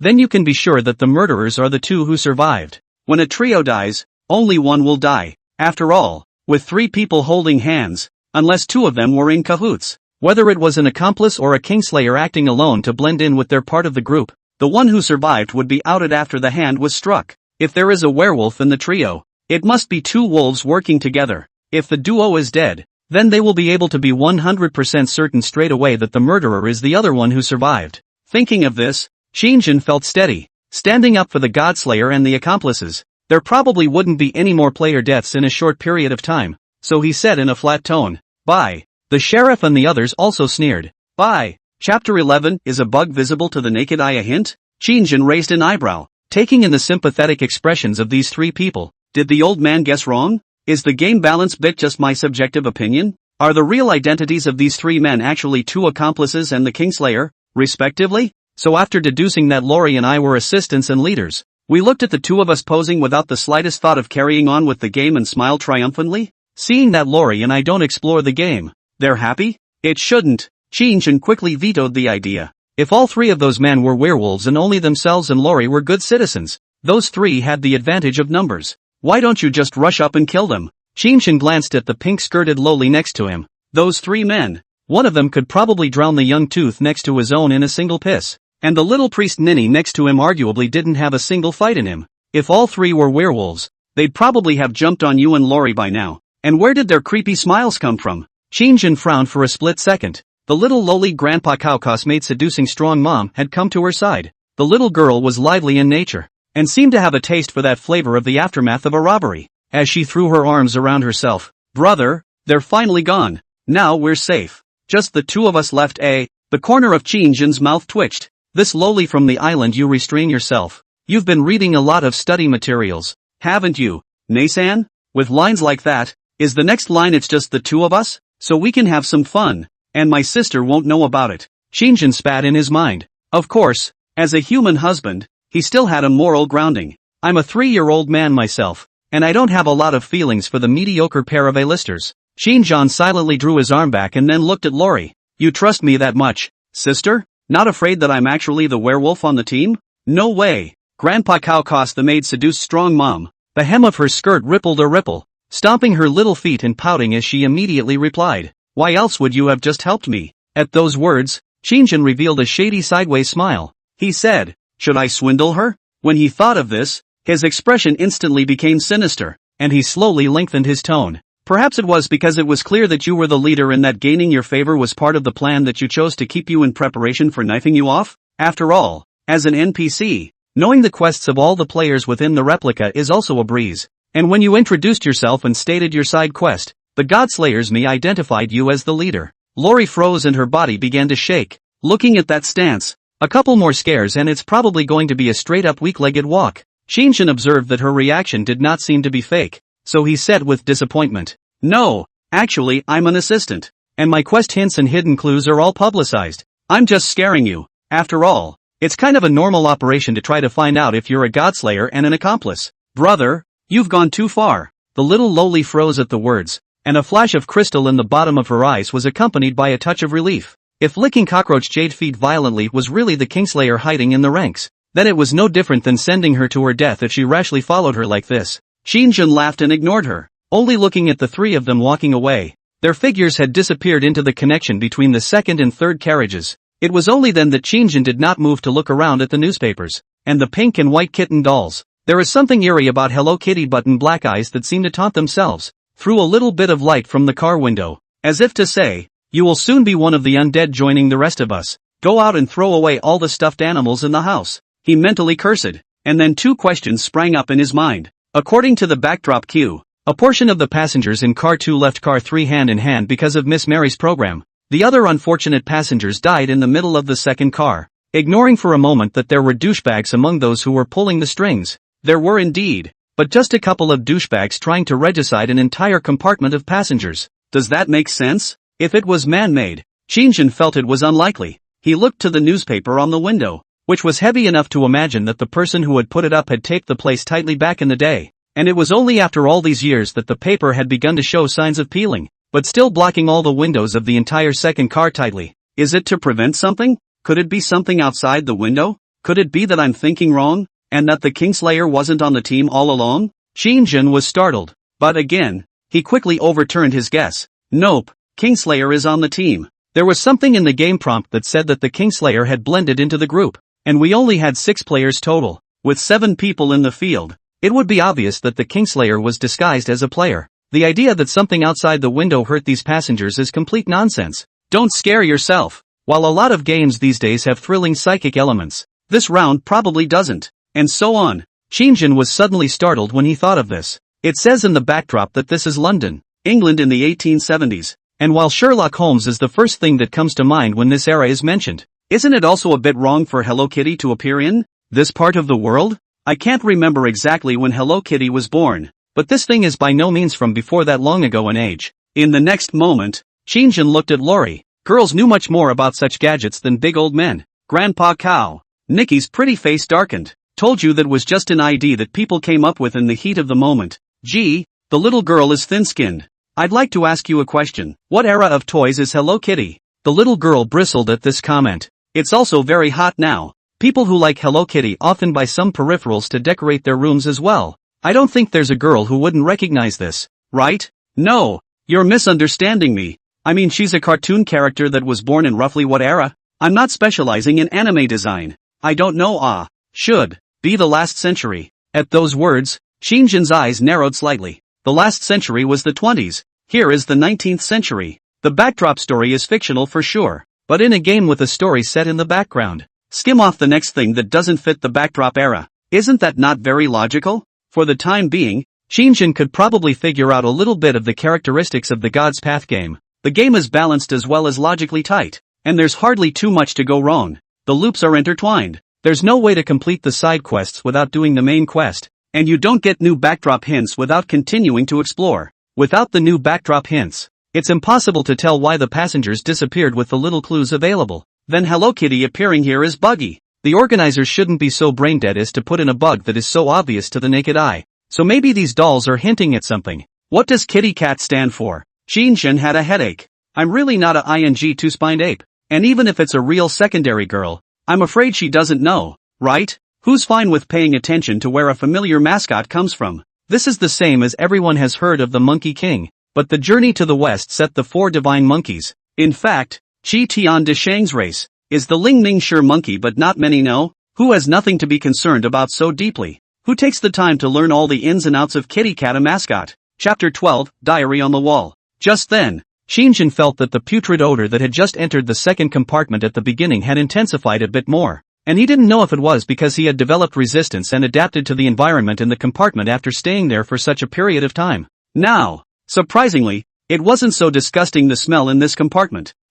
Strange. Wait, aren't those papers on the window in English? How come I seem to be able to read it? Since working on the train I have felt much better, and have made the acquaintance of Mr. Jack, who is the conductor and a good man, and who shares interesting things with me every day as I drive, and from whom I have learned a good deal of intelligence about the outside world, which, unfortunately, relates partly to politics and partly to the military. Although he was funny, I wasn't really interested in that. I was more interested in his experience. He said he had served in the Middle East, and showed me the wounds on his body. Every one of them was shocking. It was a warrior's medal, and I was honored to work with him. It's just that the train seems to be hiding some secret. My colleague Elle is scared every day. She's been writing letters as if she's trying to send some message to the outside world, and she's been looking at me lately with a look of hesitation, as if she's discovered some great secret, but she never responds positively when I ask her about it, and I suspect that the train is hiding some secret. Mr. Jack. There was just a Miss Mary, and now a Mr. Jack?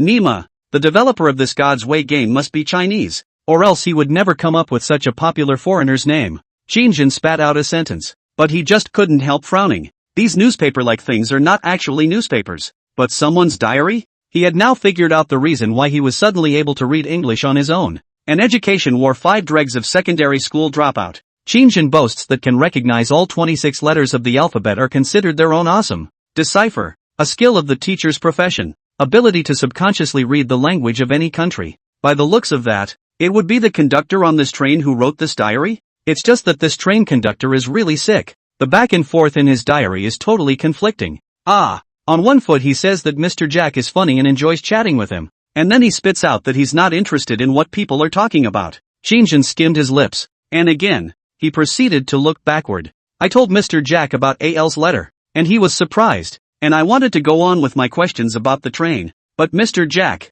as if he was afraid I'd find out something, has been giving me a holiday lately, and avoiding a lot of my questions. It's still a vacation day. I heard some of the conductors talking about hearing weird footsteps last night, but unfortunately I slept too much, and I could tell everyone was a little scared, so I thought I should ask Conductor Jack about it. When I went to the conductor's room today, I didn't see Mr. Jack, but I saw the letters that Al wrote, and I was able to determine that the ones in Mr. Jack's room were Al's letters, and all of them were thrown in the corner, and when Al wrote them, he asked me how to put the postmarks on, and those postmarks were Al's. Her letters don't seem to have been mailed, and I don't know why they all ended up with Mr. Jack. Qin Shang's expression stiffened. It looked like this staff member called Al was the first one to realize that something seemed to be wrong with the train, and then try to convey some kind of message to the outside world, but for some unknown reason, he was intercepted by the conductor. Hiss, a chill immediately rushed from the soles of his feet to the sky. Why is Conductor Jack hiding the train's secret? He had a bad feeling that something was going to happen to the staff member called Al.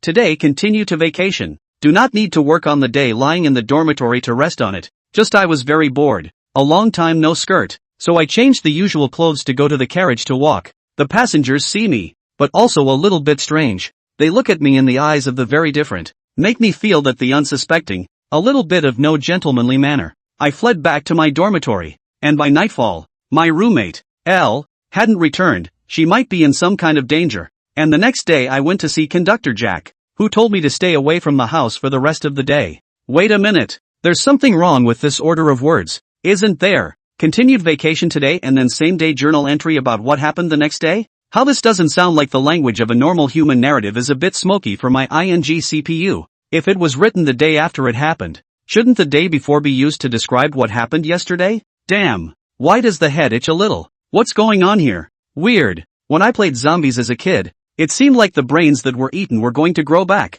Vacation. Today's vacation. I'm bored. I hear they're saying someone's missing after Al. Another person is missing. So the first one was stewardess Al. And then one by one, passengers started going missing? This person who kept the diary was obviously not very sane either. If I were a train crew member, I would have been on edge every day since I boarded the train. And one after another. First my coworkers and then the passengers would have disappeared one after another. This is the kind of horror movie experience that normal people would be damned if they weren't scared out of their minds. Mr. Jack said there was a knock on the door last night. Something was roaming the corridors. And before Al disappeared he had responded to the knock on the door with Mr. Jack. And all these people who opened the door after the knock seemed to have disappeared. Both co-workers and passengers. And that thing knocking on the door appeared to be stomping on the door. That thing. He used that thing for the first time. What's that thing? The truth about the missing passengers? No. It's not him. It should be her. The one who wrote the diary should be a woman. She wears a dress. So the stewardess who wrote the diary is female.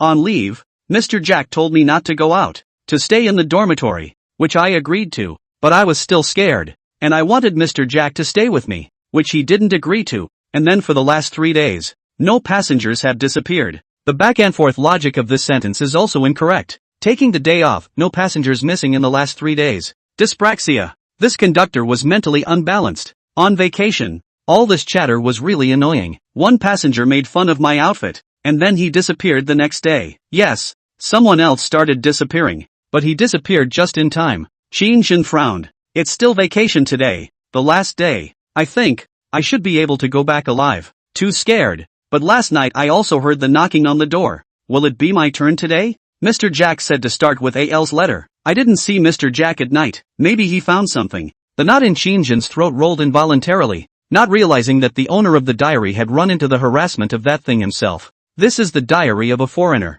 And the decipher function of God's path can even translate it so locally. Even the idiom of shivering comes out. If he were to play the game on a normal day with such an out-of-character translation, Qin Shang would have to start spitting. But now he was unable to laugh. The environment is so weird and eerie. And what the hell is that thing in the diary? The eyesight went down to the bottom of the page, and immediately saw a line that made his own eyes widen in horror. It was as if a C4 detonation had been dropped in his head. All at once, his mind was in turmoil. Mr. Jack is missing. Chapter 13, The Madman. Mr. Jack is missing too. No. What's wrong? Qin Shang's eyes flew as she relived her diary. Her intuition telling her that this person's mental illness was not simple. Thought at first maybe it had something to do with the knocking and the disappearance. But then Qin Shang thought more and more wrong. Why so many people have accidents? This diary writer has been safe and sound. And, at the end of the day, Mr. Jack is missing. The conductor of such a steam train would need to add coal, add firewood, fill out the logbook and speedometer,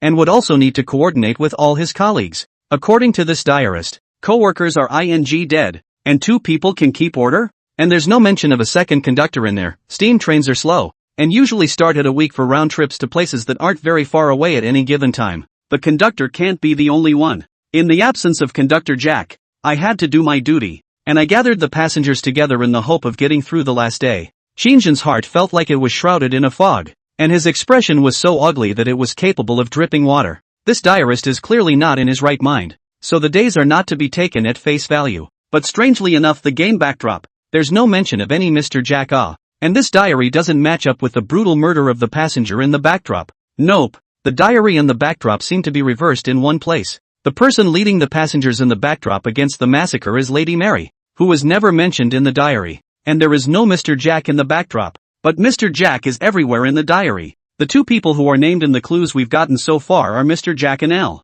There was actually a picture at the bottom, but Qin Shang somewhat missed it. It's a photo taken by a very old camera device, taped to the heel of the diary, of a figure in a dress standing at the very front of one of the carriages, raising her hand as if trying to summon everyone to do something. Then everyone in the train was looking up at her as if she was saying something important. The people in the photo couldn't see their expressions too clearly because of the pixels, but everyone's face seemed to be quite grave. At least none of them were seen smiling with their big white teeth showing. This is why the crowd thought these were newspapers when they couldn't read the diary at first. Oh yes, there are indeed newspapers. In the last compartment. Just then, a clear voice suddenly rang out from the side. Big brother, are we really not going to continue exploring the mission? Only then did Qin Shang return to his senses slightly and glanced at the little ninny. You want to keep hooking up with those guys? And then somehow die in the game? The little girl's little face was white and her little head shook like a rattle. Qin Shang shrugged meaningfully. So yeah, operating separately isn't necessarily a bad thing. Given the uncertainty of each other's copy identities,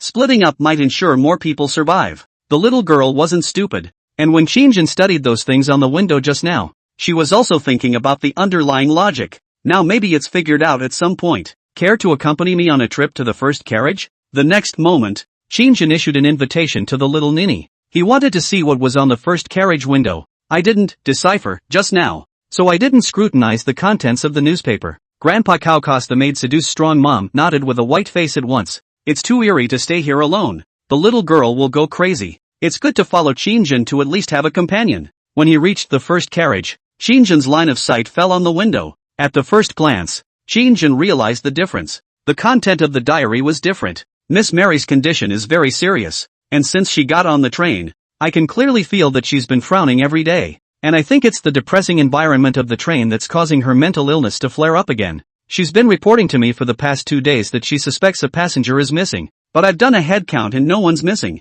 so it looks like she's getting worse. But there was a funny thing. In the course of small talk, I suddenly learned that we were both psychiatrists, which was a real coincidence, and my doctor suggested that I take the opportunity of running the train to get in touch with the passengers, and that more contact with people would help me recover from my post-war traumatic mental illness. Miss Mary. This side of the diary mentions Miss Mary. Wait. Since the diary over there is mentioning Mr. Jack and not a word about Lady Mary. So that diary over there, that's the diary of the Lady Mary in the background panel? But Miss Mary's diary is clearly able to tell that the is in a very abnormal mental state. Even the normal order of expression is problematic. Qin Shang frowned. Perhaps Jack's diary recorded key clues? His gaze fell on the window. Someone's missing. The next thing you know, it's a sentence that explodes into thunder. So, it's true that someone is missing. Qin Shang froze. He had thought it was the mirth of the diary owner next door. Because there are so many suspicions. People are missing, but she is always safe and sound. Even Mr. Jack wasn't spared in her diary. So who was driving? The is not in her right mind, and the truth is not always what's in the diary. As it turns out, Mr. Jack's side of the diary reads that someone is missing as well. So it's true? Qin Shang felt a chill run down his back. I knocked on Mary's door last night on patrol. She didn't answer. The missing person is Mary. As a top soldier on the battlefield, my status as a soldier will never allow a comrade to disappear under my nose, even if it's a passenger. This is my battlefield, so the bad guys must have mixed in with the passengers. I have to find the bad guys among the people. Recently, when I read the news, it seems that some guys with the same experience as me left the battlefield but couldn't leave the killing, got used to using a rock as a pillow, living in a cave, carrying a gun and ambushing people, with a high level of stress, and didn't have the means to adapt to the present society, and started to slaughter and commit crimes. I suspect there's one of these guys on the train, a madman like Jack the Ripper. I won't allow it. I'll stop him. This line Underneath this diary entry, Qin Shang saw a cut out of a news photo that had been posted up of none other than the Jack the Ripper story. London at the end of the 19th century did report this mad lot from time to time, and the great name of Jack the Ripper was heard throughout the world. It was a household demon in the late 19th century, so no wonder I saw that when I first got in the car. I've got my shotgun tonight. I'm going on patrol. Nothing out of the ordinary. Someone's missing. Qin Shang? Is this a diary written by someone in their right mind? There's nothing out of the ordinary. Someone's missing. Do the two sentences fit together? People are ing disappearing and he says there's nothing unusual? There's nothing out of the ordinary. But someone's still missing. There's nothing unusual. But people are still missing. Nothing out of the ordinary, but my co-workers are missing. Even though they don't like me very much. Nothing out of the ordinary. A couple of passengers flirted with my outfit during the day. Then they disappeared. I suspect someone's trying to frame me. Wait. Why does that last sentence look a little familiar? I will have a judgment on the devil in this people, whom I have gathered together. An aura suddenly surged in Qin Shang's mind, and his brain raced, frantically extracting useful information. Mary's diary is a bit epileptic, but it's still clear that the should have been in on the whole event. It's been emphasized that there are passengers missing, colleagues missing, but when it comes to Mr. Jack, Mary is the one who was missing from the opening. Their diaries don't match up. Mary gave me a dream. She said the devil would knock at the door in the middle of the night, and I believe she's not wrong. I must continue my patrols and take my time planning the trial. There are so many missing people. I knock on the doors of staff and passengers every day to make sure they're still alive. 2. Dream. Foreigners have that too? The corner of Qin Shang's mouth twitched. suddenly feeling that this Mr. Jack wasn't so reliable either. Dude, you look pretty sick too. Chapter 14, The Body is Missing. I had several brushes with the murderer, and every time I knocked on the door in the hallway, I could see the bad guy inside, except that he might have seen me with a gun, and was so scared he tried to run away, and when I shot him, he didn't move, but I knew he wasn't dead. He's still hiding in the crowd. Big brother, you're not too sick. Nima, try someone knocking on your door with a gun in the middle of the night. Opening the door and seeing the conductor's black hole gun pointed at him. A normal person would be out of his mind if he didn't run, right? Do you want to see what you're talking about? Give someone a shot and he won't move. Isn't that bull asterisk asterisk asterisk asterisk? I've gathered everyone together. I want to take everyone into the third compartment for trial. No one can escape my questioning. I'm a falcon on the battlefield, but every time I pass through the tunnel, I feel something stabbing in my head. I can only watch as someone slaughters these passengers. The corners of Qin Shang's mouth twitched once again, and when he saw this, his thoughts opened up a great deal. I've thought of a way to get through this, and that's to hold hands together. That's right, if we all hold hands, the crazy person in the group who lets go will know who it is right away, and we'll be able to catch him out. Yes, when we get to car 3, the bad guys hiding in the line will be nowhere to be seen. Weird, there's a discrepancy with the backdrop here too. Qin Shang wanted to continue reading, but realized that the following content was gone. Yes, much of the content of these journals is repetitive, and that's all the text that can be distilled. This Jack and Mary actually have a common hobby of printing off more than one copy of their diary? Or, again, was it printed off by the game developers? Qin Shang thought about it and subconsciously rubbed these papers. It was firmly affixed, but after all, after 2 centuries, external forces intervened and it could easily fall off. He read the writing on the back of the paper. Name, Jack. Occupation, Middle East Task Force. Age, 33.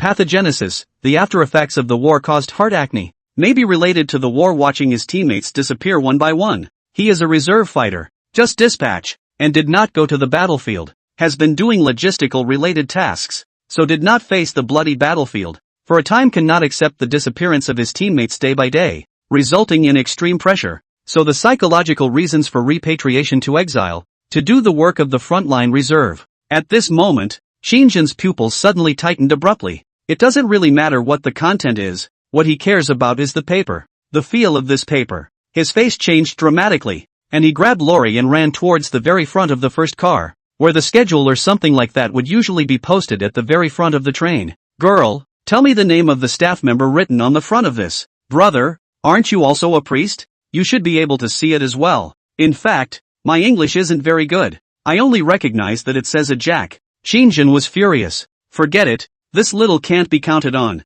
He flew to the very front, and when he took a closer look, his face changed drastically. Conductor, Jack. Conductor, Al. Conductor, Phillips. Conductor, DiBiase. Looking around, Qin Shang couldn't see Mary's name. No Mary, there is no such staff. Asterisk asterisk asterisk asterisk. At this moment, a crazy thought took shape in his own mind. Immediately after that, tugging Grandpa Kaukas made Seduce's strong mom ran to the second compartment, where Mary's diary was pasted on the wall, and then Qin Shang was lifting his hand, and casually ripped off one of the diaries on either side of the window. The next moment, the expression changed to 2 asterisk asterisk asterisk asterisk S. Name, Jack. Occupation, Middle East Task Force. Age, 33. Qin Shang's 5 senses were on the verge of twisting together as he subconsciously cried out in shock. Mary and Jack are one and the same, which is why the other doesn't have much of a part in each other's diaries. Because, this Jack is a split personality. Miss Mary is Mr. Jack and Mr. Jack is Miss Mary.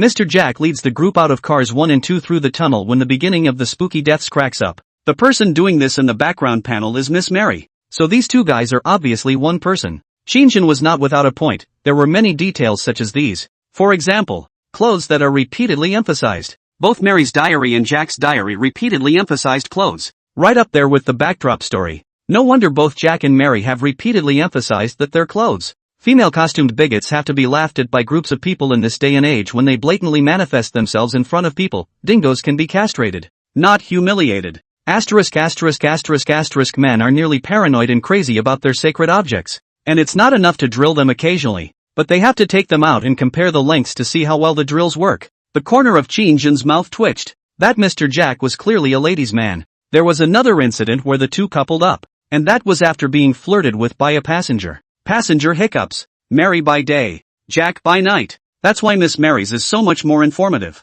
Because as a trained conductor one is able to take in more information. And after Mr. Jack's personality awakens at night, he has to drive. Being a conductor doesn't leave much time for passengers. No, it's not right. Mary the conductor personality's career should actually be pending. He didn't even do what a trained conductor is supposed to do. And the contents of her diary are almost daily vacations. That's because he's not even a conductor. It's not like the people who put him in his job are modern-day capitalists and couldn't have given him 2 jobs to sell out and squeeze their employees knowing he had a split personality. What's more, even in modern times, miserable and inhumane capitalists, if they know that their employee has a split personality, the most likely thing is not to jam a bug and use a loophole to make him do 2 jobs. Instead, he was given a hasty dismissal. Then it's normal for Jack personality to think that Mary is missing. After all, he is Mary himself. And when Jack personality wakes up on patrol, this personality walks up to the so-called Mary's dormitory and pushes open the door. And surely he'll be surprised to find that Ms. Mary isn't in her bed. Nonsense. You damn well are Mary yourself. 2 personalities can't exist at the same time. One of them woke up when the other must have been dormant. The constant fear of the disappearance of those around her because of post-war acne is a cowardice that stems from her bones and has spawned a second personality. Mary. For this reason he made up a lie about himself. A war hero, able to protect the polar opposite of his cowardly personality. Mr. Lusun said that if you wear a mask for too long, it grows on your face and you can't take it off again unless you break your skin. And Jack's fantasy of being a war hero naturally couldn't accept the reality of his missing passengers. And that's what led him to start patrolling. So the strange looks from the passengers can be explained. Qin Shang thoughtfully tipped his chin. A male conductor who, during the daytime, always likes to expose his strange female fetish to everyone. And the self-styled columnist Mary is so full of herself that even the most gentlemanly man can't control his odd glances. And no, this personality flaw should be cowardly or you wouldn't be writing in your diary all day about wanting Jack's help. The stares of the passengers may have been a sharp edge that spawned this personality to resist,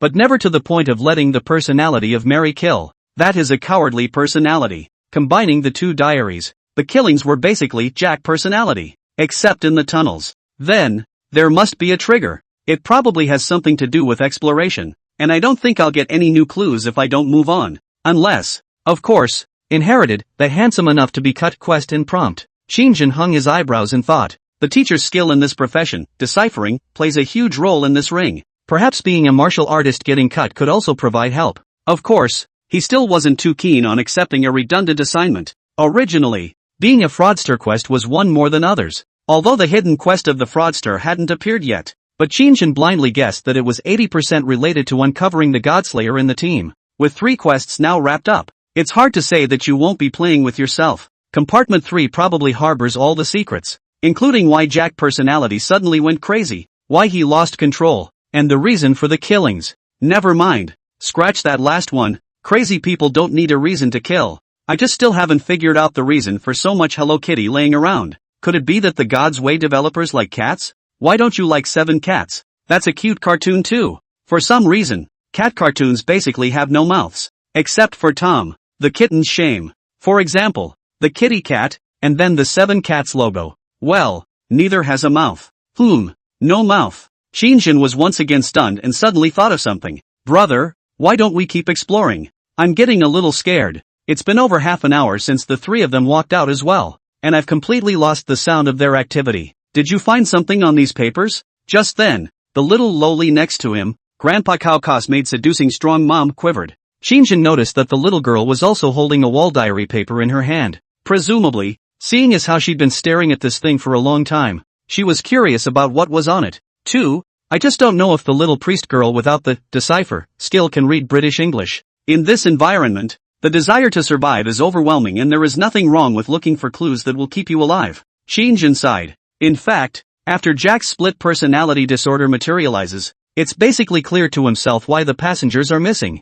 It's conductor Jack, who grasses up people in the name of investigation, who is not mentally ill at all, who shoots at people whenever a passenger is scared off during a nightly check-in. Can a passenger not go missing? But backdrops aside, just now in the segment where the second car enters the tunnel, the Kingslayer knife man's chosen direction is still not clear to himself. At the beginning of the self-disclosure occupation of the 6 players only Green River Grass lied. That means everyone else has the right career. So why did the Kingslayer choose to be the first to take out the teacher and martial artist in the first place? Was it really just a random killing? Or are these 2 men's professions the most threatening to him? Alas, if we don't get a clue. If you can't, you'll just have to inherit the so handsome you'll get cut quest and prompt. At the moment, the two were in compartment 2. Gust of wind. Thinking of this, Qin Shang twisted his head and was about to look at the corpse, but he suddenly froze. A chill so icy that it made his scalp tingle and his bones creep out, covered from the soles of his feet to the ceiling in an instant. Because of the bodies. Negative. Chapter 15, Unlocking the Item Bar. A cold, chilly wind blew by, gradually deepening the fear in Qin Shang's heart by a few points. Cold sweat broke out on his forehead and his heart was about to beat out of his chest at the moment, if it wasn't for the fact that there was a living person standing next to him who could talk to share the fear. Must have been too panicked to move his feet. The body's gone. When did it go missing? Where did it go? Where did those two bodies go? Did the Eagle of Justice take the 3 of them with him when they left? No way. I'm not a priest, but in a dark environment, the human senses are subconsciously heightened. With obstructed vision, hearing acuity skyrocketed by a huge amount straight away. The 3 of them walked with unchanged footsteps. I pressed on, not hearing anyone's footsteps, which suddenly became heavy. If carrying a body, 2 of those 3 men must have had footsteps that were a good deal heavier. A corpse is not a living person, and it's easy to carry off a 100-pound girl, but it's hard as hell to move a 100-pound stone pier, not to mention the body, a long, floppy, weak thing that's hard to lift. Qin Shang had squatted in jail before, and the head of the jail at the time was a manslaughterer who was sent in for rehabilitation. One of the things jailhead always says is, those of you who have killed people should know that it's easy to kill someone and hard to hide the body, and if I hadn't been bumped into while transferring the body, I wouldn't have been caught in here so quickly. We rural men can easily beat to death a 200-pound thief, but I can't move his body. The hell with it. Qin Shang took a deep breath and suppressed the fear in his heart. The little lowly grandpa cow seemed to have realized that Qin Shang's mood was not right, and she couldn't help but twist her head to ask, "Brother, what's wrong with you?" Qin Shang's line of sight fell on a group of Hello Kitty, and his tone was grave. The bodies of those 2, they're gone. Ah, there's a ghost. Ear-piercing screams suddenly rang out from beside him, and Qin Shang, feeling that his ears were going to be shattered by the little girl, glared at him. If there's a ghost, aren't you just plainly trying to draw him in by yelling like that? Brother, I'm scared. Go to compartment 3, the secret should be solved when you get there. Qin Shang didn't have time to molest a toddler. Stop shaking. Do you think it helps to keep shaking? Even if these Hello Kitties are a bit creepy, could they still stand up and attack us? This is just an element of the replica. With that, pulling on Lori, he quickly walked through the second compartment, during which nothing weird happened. The moment they entered the next carriage, a beep sounded in both of their ears at the same time. Ding! You've entered compartment 4. Exploration, 9%. Exploration seems to increase just by moving forward? This makes sense, and after all, it fits the main quest as well. But, why the 4th compartment? Car 2 is followed by Car 4. Where did Car 3 go? According to the split personality disorder diary, any way you look at it, the final mystery should all be revealed in compartment 3 as well. But why did we pass through Car 2 and come to Car 4? Toxic, right? Qin Shang's brows furrowed, and without any more nonsense, he tugged Lori to continue walking forward. Compartment 4 was as empty as compartment 1 had been at the beginning, with those journals still taped to the sides of the windows. Jack, the man, seemed to have some special quirk, actually printing out so many copies of his diary. The carriages were still filled with cowhide seats that smelled of decay. Brother, my task is to assist the leader. Do you have doubts about the leader's choice yet? Why did the leader of the team just now not recognize himself? The little ninja was originally quite quiet, but after the mess of the body disappearing just now, it was estimated that the fear within her heart was creeping up again. Can't hold back on the spooky copy any longer down here, Qin Shang said hoarsely. It should be related to the mission. Then if the leader was the sheriff, he shouldn't have abandoned us both so painfully just now. He just didn't think about it. In case the 2 guys he was moving with were both werewolves, what will happen to yourself? Side quest. What's the leader's side quest? The assistant's side quest is to cooperate with the leader to keep everyone alive as much as possible. And the leader's side quest should be related to protecting the player as well, right? Just then, the background board's beep came, and an icy female voice without any emotion rang out. To the 4th compartment, the passengers were dead and wounded. Everyone could not catch their breath. Looking at the sky gradually dark, the mood of all the people are extraordinarily heavy. After all, there is no light inside the train. If that madman made a move after dark, then no one can avoid a disaster. Just at this time, Miss Mary proposed a way. The train moving simply cannot stop. How to do? In the end, how to do? The crowd urged the sound. Miss Mary proposed that you can all hide in the 3rd car, and then break the arm to survive. chopping off the connection between the third car and the fourth car. Boom. When these words came out, Qin was stunned. No wonder there was no third car. Mary had the passengers duck into the third car to break their arms and survive, which meant abandoning the third car in the railroad? The murderer was Miss Mary herself. Conductor Jack. He started killing people without rules in a state of insanity. Entering the tunnel is like arriving at night. And the second personality, Jack, quickly awakens and then, in his own words, judges the group of passengers. And once the light came back out of the tunnel, the initiative was in the hands of the personality of Lady Mary. Qin frowned, just clear thinking all of a sudden as if it was blocked by a blocked riverbank. Thought about it as pulling the little lorry quickly through the carriage. Soon walked into a new carriage. Ding! You have entered compartment 5. Degree of exploration, 16%. Ding! You have entered compartment 6. Exploration, 21%. Ding! You have entered compartment 7. Exploration, 30%. The exploration was increasing, but Qin found nothing in the next few carriages, and Qin was so anxious that cold sweat broke out on his forehead. The two biggest questions remain unanswered. What happened after Lady Mary took the men to the third car? A massacre? And where did the bodies of the two players go? Could it be that someone had been to compartment 2 once while Grandpa Bull and I were returning to compartment 1? Who is it? Is it one of the trio? The sheriff? The healer? The priestly old man? Or is it a ghost thing in the train? That thing that was mentioned in the diary? Starting with car 4, the subsequent cars no longer have the backdrop story prompts. In other words, the backstory has these passengers walking to car 4, returning the same way they came, and retracing their steps back to car 3, so they hadn't come to compartments 5, 6, or 7, which was in keeping with the rules of the replica. Clues and hints are only available when you get to the scene that corresponds to the backdrop. Bit by bit, time passed, and Qin spent the next 4 or 5 hours all the way through the train, but there were no useful clues to be seen, and the windows were plastered with the same stuff. The most crucial thing was that those 3 people had never appeared since the separation of the second compartment. Qin's face sank bit by bit, the moment the two of them stepped into compartment 13 once more. However, Qin's pupils shrunk as he smelled an extraordinary odor, the smell of gunpowder. He paused in mid-stride and craned his head to observe the coupled seats on either side of compartment 13, spotting a hole in one. It festered around the hole and smelled burnt, but the marks were so fresh that his expression froze.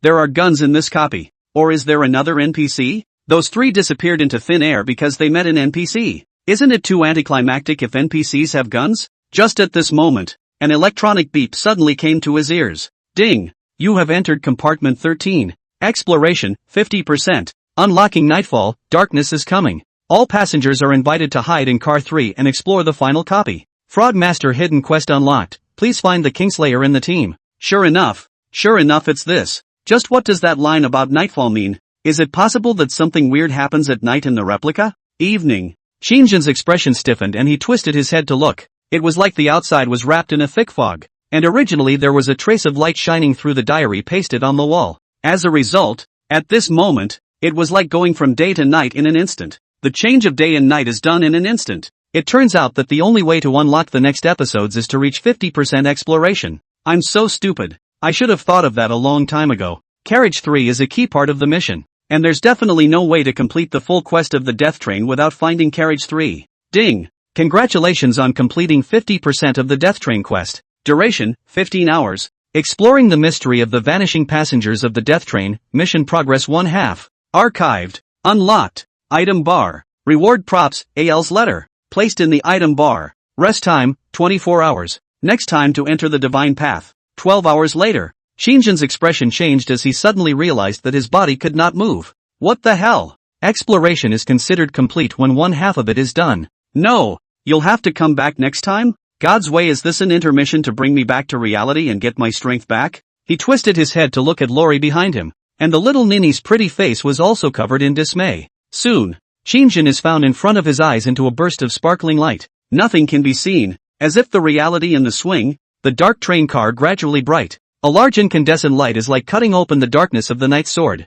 is hanging overhead, followed by a familiar bedroom. Bright room, clean white bed, queen-size bed, sofa, cabinets. There is also an air freshener specific to the room. In the next moment, Qin woodenly returned to his senses. I'm home. I was teleported out of the God's way? The feeling of being robbed of life did not appear. In fact, Qin did not feel anything particularly horrible during his previous exploration. It's just that there's a lot of doubt. and the existing clues extrapolated. Basically can be sure that the passengers, it is by that female Big Jack killed Ah. As for why the passengers all disappeared, the reason is simple. That's the group that got into the third compartment. So they all disappeared after the compartment was cut off. So is there anything else to explore in the second half of this mission?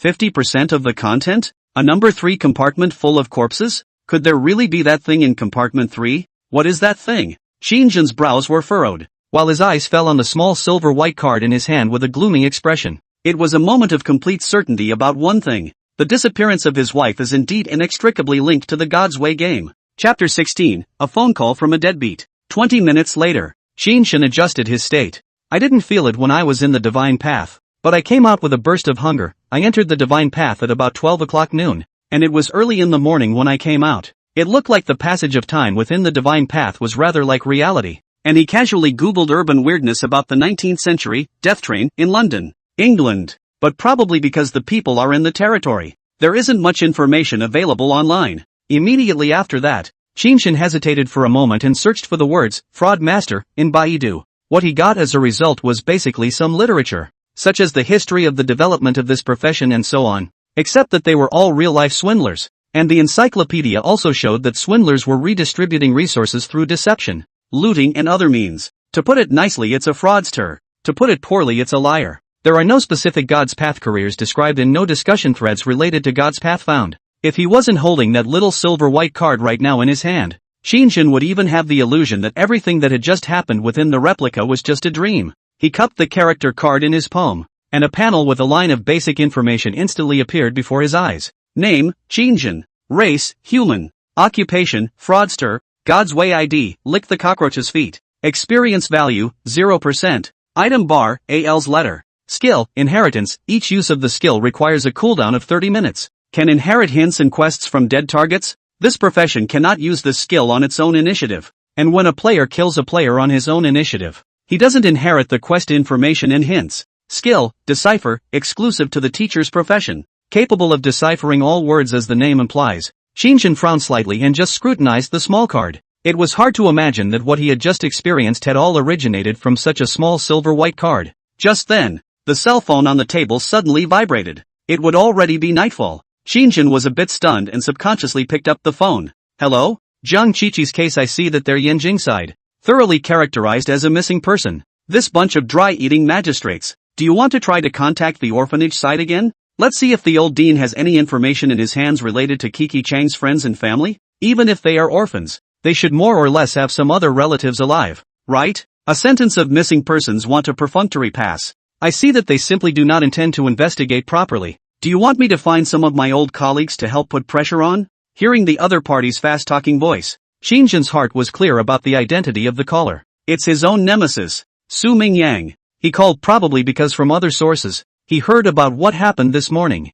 Zhang Qiqi's relics were sent to her husband Shinshin, so she was worried about Shinshin's mental state. In the 90 days since his wife's disappearance, there was not a single day that Shinshin did not worry about Zhang Qiqi's well-being. In fact, a big living person disappeared for no reason, and still about 3 months so long. In addition to being killed, they were trafficked. It is also normal for the official sheriff to characterize it as a lost person closing the case. It's just that other people can give up. But Shinshin, who is a husband, can't give up. He and Zhang Qiqi were introduced to each other by his brother Su Mingyang. At that time Shinshin had just been involved in a case, was characterized as fraud squatting after 2 years of prison released. Life is gray. No education, no job, no house, no car. As a result, Zhang Qiqi, who has an outstanding appearance and lively character, fell in love with Shinshin at the dinner party, and left behind a group of suitors to lick the dog, and Shinshin quickly stepped into the river of love. It is said that a man chasing a woman is separated by a mountain,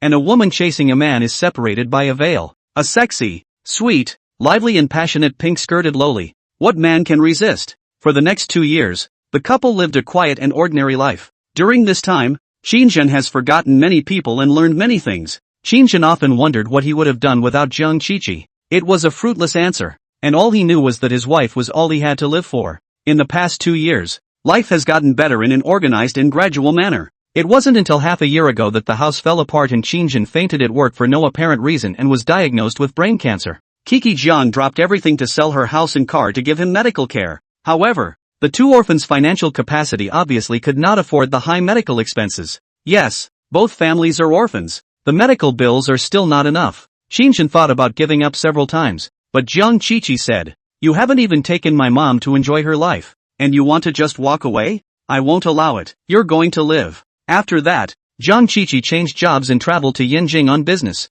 She said that with the help of the business trip, she had found a way to be able to keep Qin Shang alive. She didn't say exactly how, except that every month the inpatient unit receives the medical bills on time. After Jiang Qiqi disappeared, Qin Shang also completely gave up treatment. The doctor said he had 6 months at most. Before he died, the only long-cherished wish in Qin Shang's heart was to find his wife. At the thought, he stared at the silver and white card in his hand, then pursed his lips at the end of the receiver. "Su Mingyang, I have some clues here about Kiki. Don't bother the old dean." When these words came out, Su Mingyang froze. "Clues? What clues do you have on your end?" Seeing that Qin Shang was fine, Su Mingyang breathed a sigh of relief and immediately opened his mouth. "Holy, you kid really scared me during the day. I called you all day for fear that something would happen to you. Thought I saw Jiang Qiqi's stuff witnessed. You seek shortcomings. Alright, don't sell the idea. If there are clues, share them quickly. I'll see if I can help you with my connections. We'll get Kiki back sooner." Jiang Qiqi didn't disappear in Jizhou City,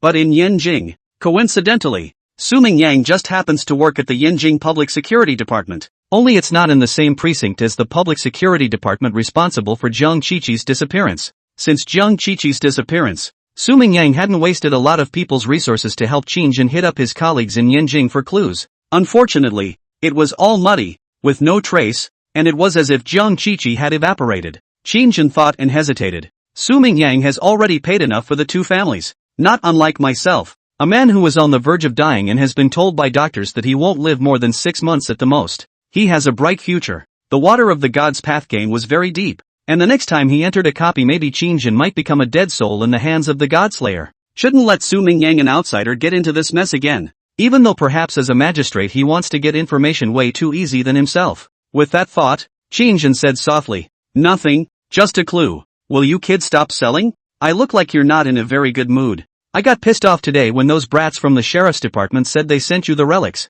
and I said who the hell told you they were relics? They were just useless evidence and clues." "Well, you boys can talk." Qin Shang understood his urbane nature. Clear that his dead friend did not like to talk over his head, but he did not count too much. "I'm fine. I'm just tired. My head wasn't feeling too good today, so I slept all day. I didn't mean to miss the call." Not feeling well in the head? You've been out of the hospital for over 3 months. Isn't it still almost your review date? Your own things are also on the up and up. The body usually pay attention to a little. Kiki to find. The body is not too much work. Dude doesn't want to go gray. Qin Shang showed his teeth. It's really a dog's mouth. Every time I talk to you there is always a feeling of wisdom extinguishing, and I don't know how I have spent so many years, but I was able to resist the urge to get you killed. Get lost. Father is going to bed. After saying this, looking at Qin Shang's mood didn't seem to be as pessimistic as he had imagined. Su Mingyang silently hung up the phone and lamented without speaking. As a justice of the peace, he is also aware of the large number of people who go missing every year in the country, either because they are dead or because they have been trafficked. The odds of saving it back are slim to none. It's highly unlikely that the deadheads will want to reunite as a couple in the next 3 months. Thinking of this, Su Mingyang, who was far away in Yanjing, closed his eyes and murmured somewhat sympathetically, "Fateful." Chapter 17, Respect for the Destiny of Others. On the other hand, Qin Shang thought of something and took out another item from a courier box that fell on the ground. There's also an old cell phone in there. Here's something that came in the mail with the fraudster character card. It should also be something that was sent out before the wife disappeared. He skillfully charged it, then waited for it to turn on, in the process downing a packet of instant noodles in the process. I didn't feel it in God's way, and when I came out, that fear and urgency didn't completely recede though. The hungry stomach, however, was the first to protest. Gollum. The 2 items, the character card and the cell phone, were sent out after Kiki Zhang's disappearance. Initially, it was Jiang Qiqi's colleagues in Yanjing who took the lead in coming to the magistrate's department to report the case, and only then did the magistrate register the case. Then there was another delivery found in transit, addressed to Lick Cockroach Jade Feet vigorously. The sheriff's side reasonably suspected that Kiki Chang's disappearance might have something to do with the package, so the logistics were withheld. What was inside was more of a clue that his wife had left for him than a relic of Kiki Zhang. Yes, the clues. Qin Shang did not feel that his wife had died on the divine path. Even though one has already experienced a crisis-ridden game of God's path, In the last round of copies, if Qin hadn't broken up the team in time, perhaps there would have been deaths in the team, but he still didn't think that this game could be difficult for Jiang Qiqi, because the wife is a fan of detectives, a fan of reasoning, and her ability to think logically is superior to that of many ordinary people. Quarreling and bickering, Qin basically never won. In the last round, it was thanks to my wife that I was able to not be suspected of the fraudster's profession in the first place. Qin used to not be interested in foreign movies or anything. For the first 22 years, because of his withdrawn and introverted nature, he basically had no contact with the outside world. Later squatted for 2 years in prison. After coming out as even more disconnected from society and disconnect, press simply do not know what Jack the Ripper. If not Jiang Qiqi lively and sweet nature, or a detective fan, you really don't always recognize Jack the Ripper words yourself. And it's all really thanks to my wife's ear. Jiang Qiqi's appearance was like a bright light illuminating his life for Qin. The 2 years with Jiang Qiqi were worth more than 20 years of the first half of his life. Ha! Just then, Qin noticed that the cell phone on the table was on, and hurriedly grabbed it with one hand. According to the sheriff, the Divine Path automatically recovers character cards after a player's death. So this fraud master character card I'm holding must not be Kiki's. Besides, how could the wife send me the character card through the mail if she's all dead in the path of God? So there must be useful clues hidden in this card and cell phone. Clues related to the disappearance of his wife. Please enter your password. The first of the most troublesome things to do after booting up appeared. Qin's expression stiffened. Kiki Chang has many hobbies, except for being a reasoning enthusiast for all time. Groping for fish at work, texting yourself, trolling coworkers in jump code, using Morse code to change the electronic lock on your home security door, and a whole host of other anti-human middle-aged operations. It all makes sense when it appears to a JK lowly detective fan. Just, what's the password to her cell phone? Birthday. The odds are against Kiki John's birthday. She grew up in an orphanage, and Qin knew about his wife, abandoned outside the door of an orphanage with nothing but a name on it. It's not like Jiang Qiqi hasn't tried to find her birth parents. However, even with Su Mingyang's help over the years, there is still no sign of progress. The birthday of a child in an orphanage is not the exact date of birth, but the day he or she was adopted. So in the eyes of Kiki Jiang, the so-called birth date on the ID card has no commemorative value at all. So, it's my birthday. Qin tentatively entered 4 digits. Password error. Qin's face darkened. Translation in Morse code for my birthday? Binary translation? Jumping cipher translated numbers? Qin entered another string of numbers. Password error. The anniversary of our relationship. Password error. The corners of Qin's mouth twitched as he looked at the screen. You have 2 more attempts with a complicated face. And yet, there are still traces of normal people's passwords. How do you expect me to determine the password of a middle-aged girl? Kiki Jiang, are you playing me? Don't you know in your own heart how bizarrely complex you are in designing your own passwords? Why don't we just find a hacker to hack this phone? Great Detective Jiang Qiqi, your assistant Qin is really clueless. He tilted his head with a numb expression, his handsome features holding in frustration. I thought I had found a clue. My wife must have saved it in her roll card and cell phone. But Qin now realized that he couldn't even take the first step to break the cell phone's password. A familiar old poem comes to mind. Before the late emperor started his business, the middle way collapsed. After a long time, Qin's gaze froze and he suddenly froze. No. Kiki Jiang, a person who can't remember Taobao passwords, must be well aware of the fact that her own style of thinking up passwords is outrageous to the point of being refreshingly unorthodox. And I can't unlock my phone without cracking the password. Since I left me a clue, I'm sure this 4-digit number is clear to me. Is the password really related to those dates of birthday anniversaries? Wait, 4 digits. In the back of my mind, that electronic beep suddenly appeared. Ding! You are currently on the death train. Number 0927. Yeah, I'm on the first copy of God's Way. Death train. Isn't its number 4 digits? The fact that Kiki left her character card and cell phone behind means that there must be a connection between those two things. Smartphones don't stand by well. They basically run out of battery in 2 or 3 days. The wife was able to predict, almost perfectly, her own reaction if she got the delivery. A cell phone with a black screen and a small silver and white card. The first thing a normal person would do after realizing that their cell phone is out of battery is to take out that little card subconsciously, right? Based on their experiences in God's Way, others are almost as similar as themselves. They all entered the copy the moment their palms touched the character cards. So, Jiang Qiqi, this is certain that I will enter the game first, come out, and then investigate the clues on the phone.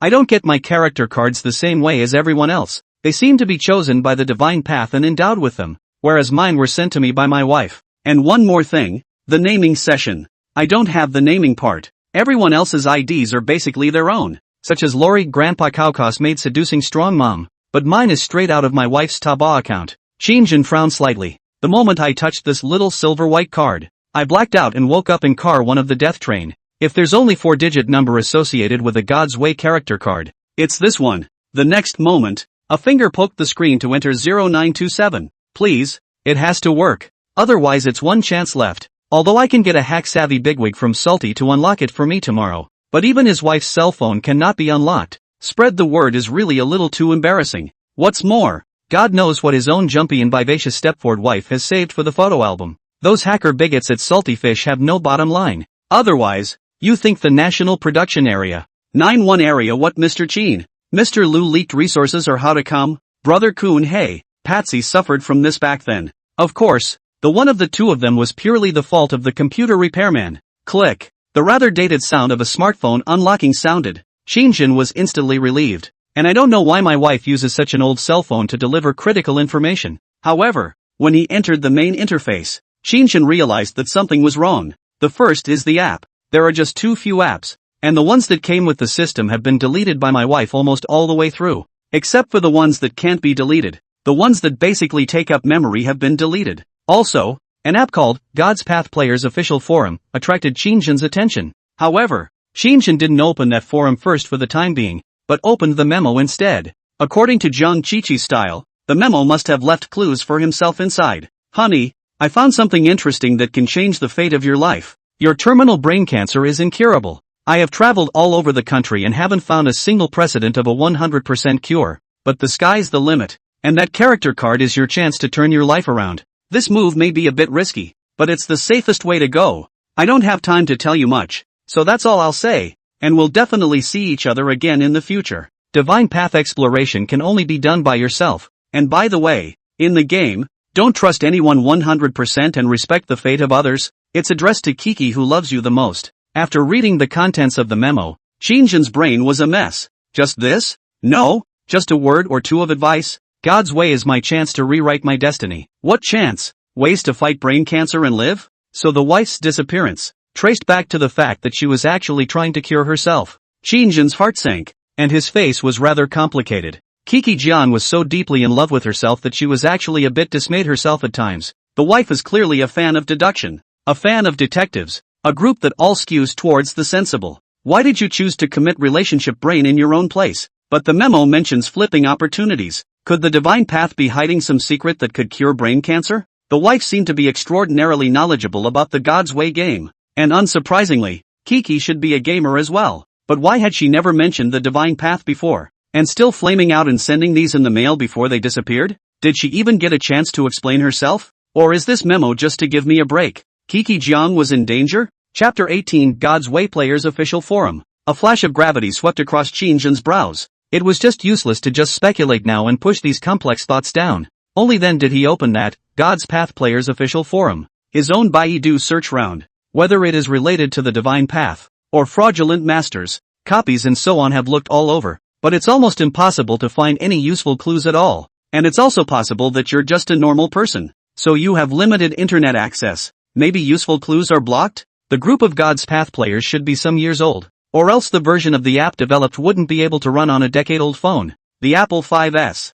So, are WAC officials aware of this group? Because of the temporary lack of clearance, or dying in the middle of the death train copy, you are currently holding a character card in your hand. And you can still see inheritance and decipher in the skills. The inheritance skill of the fraud master profession looks like it's basically useless in real life at the moment. Do I run off to inherit the obsessions of people who just hiccuped? And incidentally, to complete someone's life and help them fulfill their long-cherished dream? I'm out of my ing mind. However, decipher is still able to be used. Yes, God's path skills can be brought to reality. He has just tried to open a pure English overseas learning materials seed library. Those who used to need to translate the number instantly jumped into the eyes. Scanning is clear content. Time stopper interviewer's deception, the promise hidden under the wedding gown wife and her BFFs. It's just that the skill, decipher, seems to only be able to decipher graphic forms. If it's the ear that hears other languages. Qin was still in the dark, just like listening to a book in the sky. Divine path skills can be brought to the real world.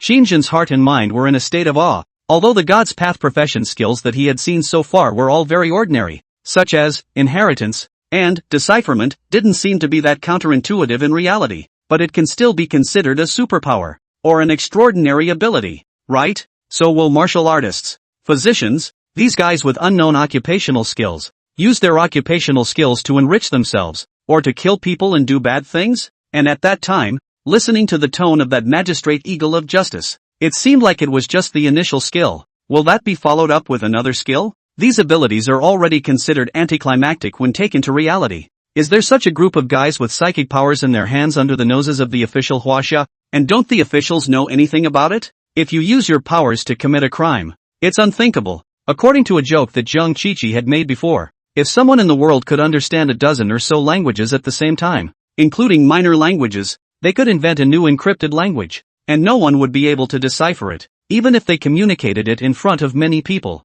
Japanese, Chinese, English, French, and German can be interspersed with encryption to create an encrypted language that has no way of being deciphered. This, deciphering, skill of the teacher can totally be a spy, or the kind that won't be discovered. Qin thought suddenly interrupted his thoughts and shook his head. No, it's not my business. The fact that my wife left me these things and then disappeared means that Zhang Qiqi has probably run into danger. And this character card is definitely a clue. Well, the same goes for cell phones. He quickly opened the God's Path Player's official forum. The app, although designed with an extraordinarily retro UI interface, still requires a login to view. It's just that Qin didn't find the entrance to the registration. So, this app is an internal app. Please enter God's Way ID. Password. ID. I don't think the wife's ID is licking cockroach jade feet vigorously. She usually uses her bad taste only on herself. However, there was no other information in this cell phone except for memos, including the address book and various browser search records were all clean,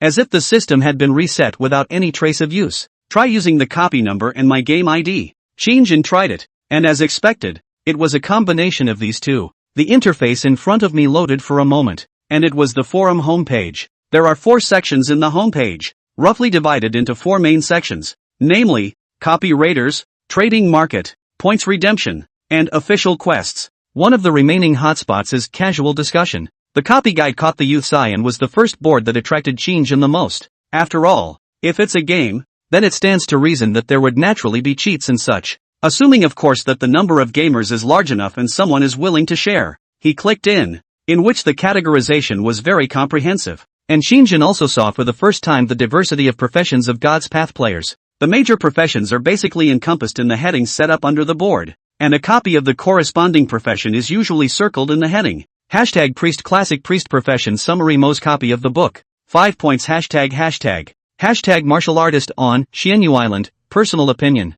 Interested in entering? 1 points Hashtag priests, swindlers, martial artists the universe's most complete, Lin Shai 37, strategy, pass by cannot be missed, the opportunity not to be missed, only 2 points Hashtag hypnotist, fraudster, teacher has just passed, lone shadow under the moon, friends with priest profession can exchange together, 1 point Hashtag hypnotist, fraudster, guess who he is, fraudster copy of 10 deaths, no strategy will die, just passed, 5 points Hashtag martial artist, fraud master, the road to competitiveness, detailed, the most complete in the whole network, 4 points Hashtag. The front of these boards basically carries the relevant copy professions, presumably certain profession-specific copies, and in the column of moderators, after Qin saw a sentence, he secretly sighed a fruitful sigh. The replicas are divided into 5 categories: single-player exploration, multiplayer exploration, single-player versus,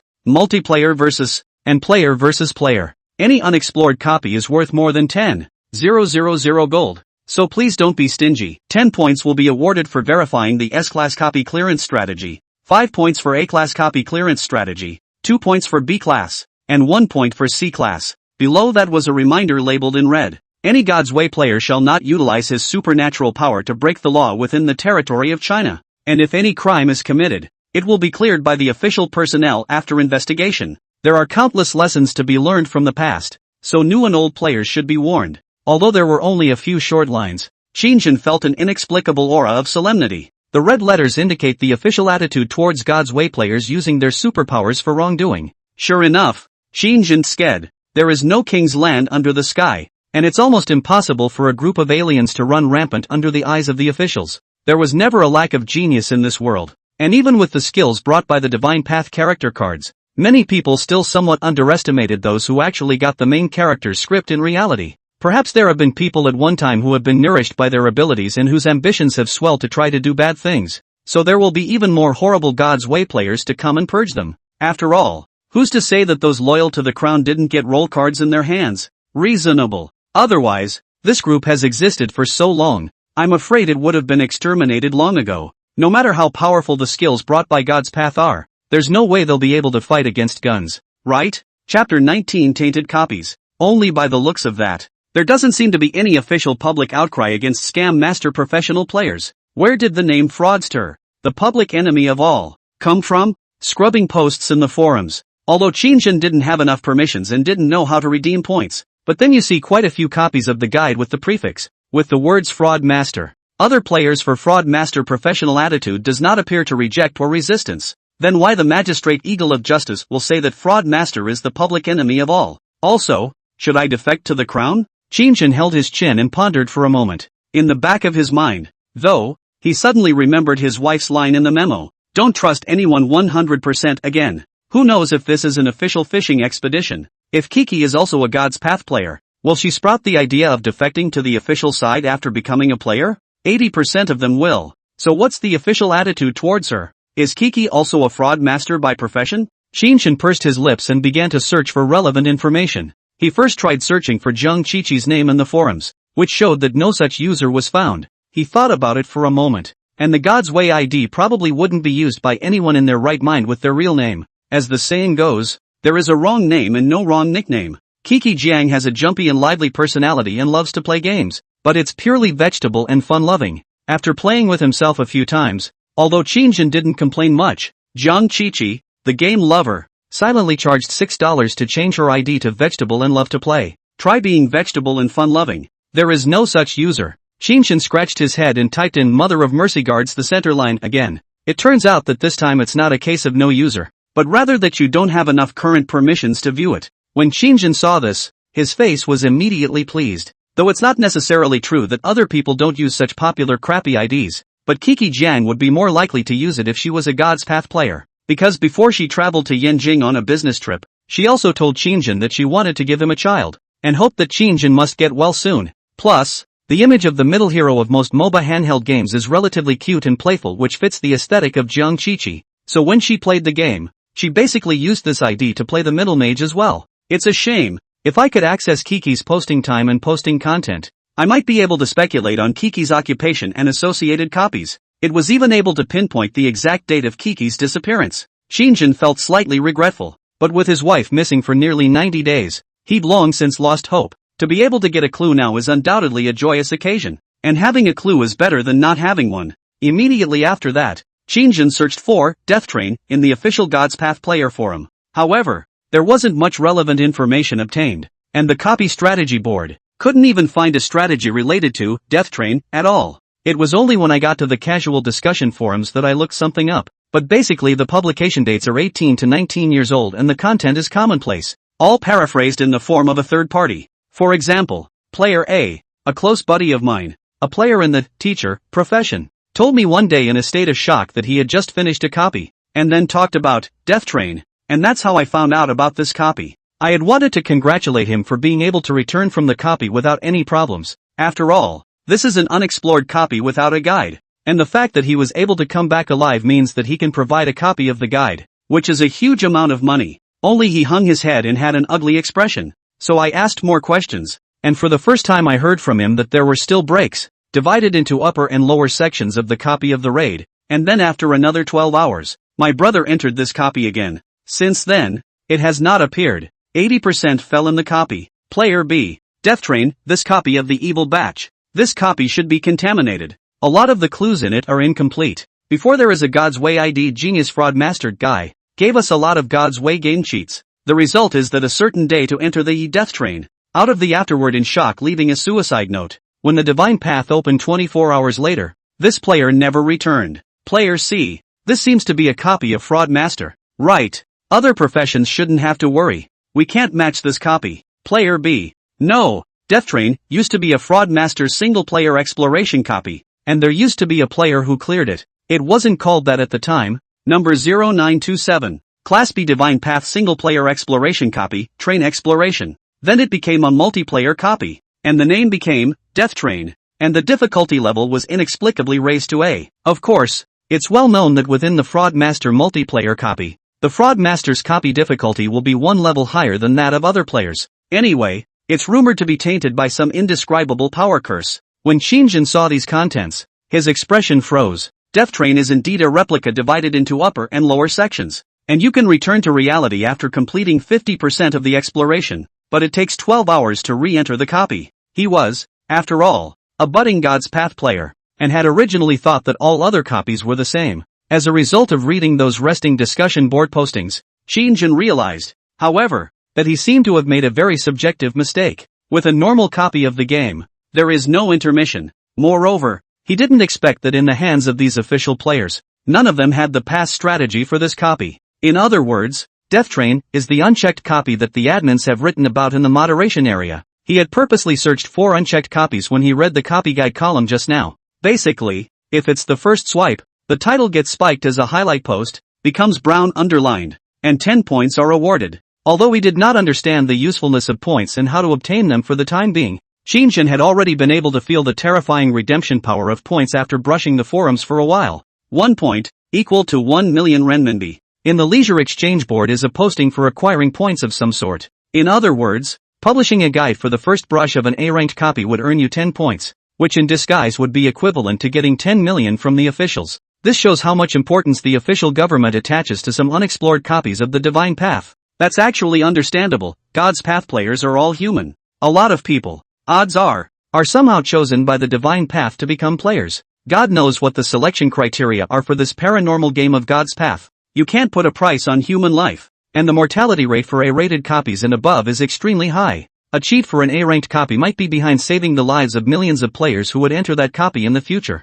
Measured over the long term, an A-rated copy is definitely worth the money, at least so far. Qin hadn't been able to figure out what the mystery of the Death Train as passenger news actually was. In addition to the 4 major boards, Qin found a small program called Official Copy Inclusion in the forum. This applet is only available to official God's Path players. Now, he probably sort of understood the distribution of God's Path players. It seems that all God's Path players can log into this forum if they have an invite code or account. So this also includes copies of Public Enemy Fraud Master, all of which can be traded on their own in the Copy Raiders section. It's probably like a bazaar for large groups. And within the forums, all personal information about players is confidential. The login itself only requires verification of an ID and password. The reality of the identity of the official does not know. Just want to check other profession copy guide, or this profession copy guide need points exchange. One of the easiest ways to get points is to redeem them directly with money. 1 point equals 1,000,000 RMB, and in turn 1,000,000 RMB can be exchanged for 1 point. Qin currently roughly understood the branch. God's Path players can perhaps be divided into 2 main categories. Part of it was the God's Way players affiliated with the Crown, and part of it was the free players who were not subordinated to the Crown. The former will naturally utilize their superpowers to work for the Crown since they are all subservient to the Crown. He doesn't currently have points, so he can't access postings that require points to pay. One can only look at the postings in the casual communication area. That information about Death Train just now was also gotten from the casual exchange area. God's Path players affiliated with the Crown seem to be treated extraordinarily well. Someone posted that official players only need to pay a little credit to view all the paid postings for a monthly subscription. That means the Copy Guide Content Board. Those postings are really being sold to unofficial God's Way players. Free players don't care if the person they're trading with is a public enemy since they've left their copies. So it's kind of reasonable to make a deal with a fraudster. In the process of brushing the post, Qin had already finished eating a packet of instant noodles to sort of fill his stomach, was staring at his cell phone and flipping through it quickly. He continued to search the rest exchange board, searching for something related to Death Train. It seems that other players who have entered this copy have come back in the first round session. According to quite a few players' feedback, those who entered the Death Train basically didn't encounter any life-threatening situations in the first round. That means the real danger is in entering the copy a second time? The second round consisted of exploring the third compartment, which means there must be something dangerous in the third compartment. It leads to those even backed by the official God's Way players to come and go. Thinking of this, Qin's brows furrowed. Tainted copies? Chapter 20, Players who have passed before. Xinjian thought about it and searched the forums again for the words contaminated copy. Immediately after that, some casual discussion threads popped up. Hashtag, priest, Zhao family compound, copies have been contaminated. The source of the contamination is unknown at this time. Official 3 God Road players in the entry of the copy of the death of the copy of the exploration. Please trade the relevant copy of the strategy players. At their own discretion, raters to provide reference hashtag, Hypnotist, pleasure lady, copies are contaminated. Originally, the main line required players to help the groom complete the wedding process. But it turned out that a colorful player did something indescribable to the NPC bridesmaid,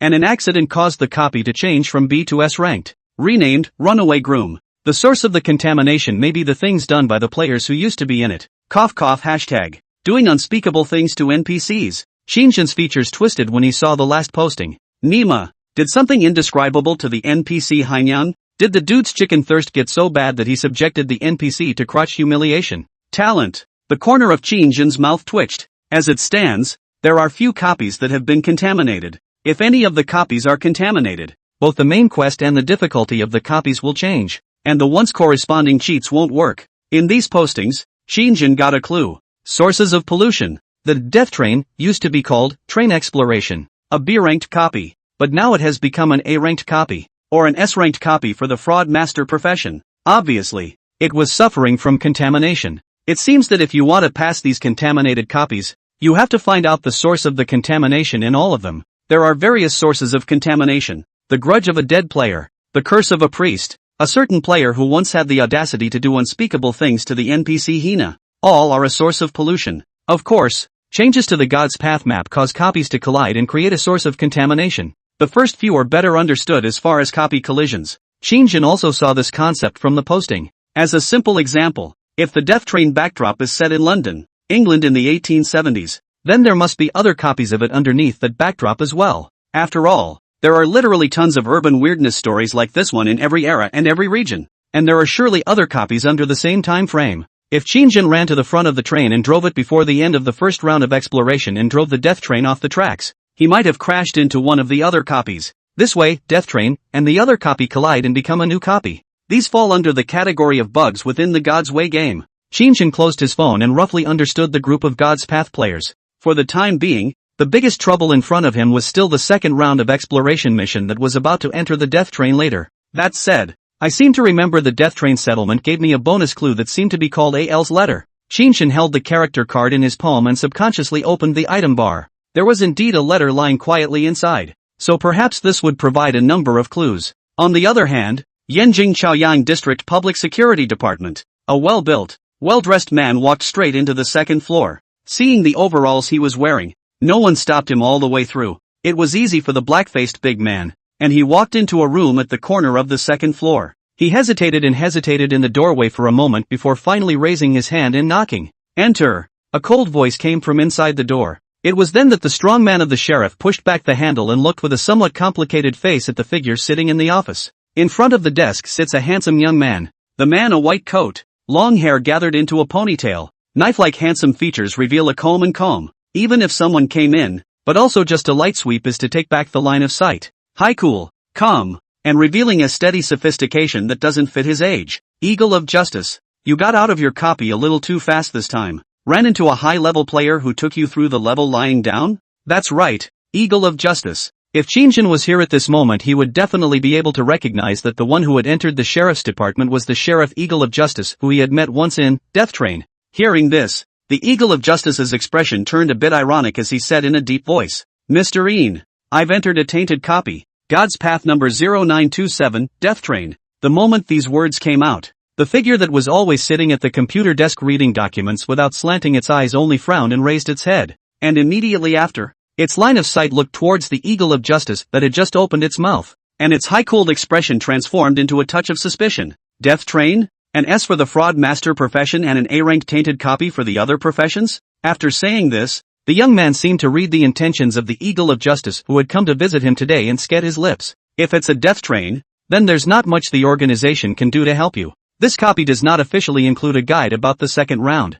Once the 24-hour time is up, you can only rely on yourself within the copy. Hearing these words, even though the Eagle of Justice had expected it, his heart inevitably sank slightly. He was originally a public official. So after he once got his roll card and entered the copy for the first time, he reported to the officials that he had encountered a spiritual paranormal phenomenon. Soon after, the officials absorbed him into the Special Operations Squad. It was then that he realized that there was such a special organization hidden under the bright lights of China. The place was full of God's Way players, and he was not the only one who had the same experience. As a matter of course, Eagle of Justice became an official player. Ordinary God's Path players were regularly required to enter a copy, and yesterday was the day he did so. Eagle of Justice originally thought that it was just an ordinary exploration mission, but after 50% of the exploration ended and he was teleported back, he was completely confused. This is the first time I've encountered a similar situation myself. So the first time was to frantically search for information related to Death Train in the official God's Path player forum.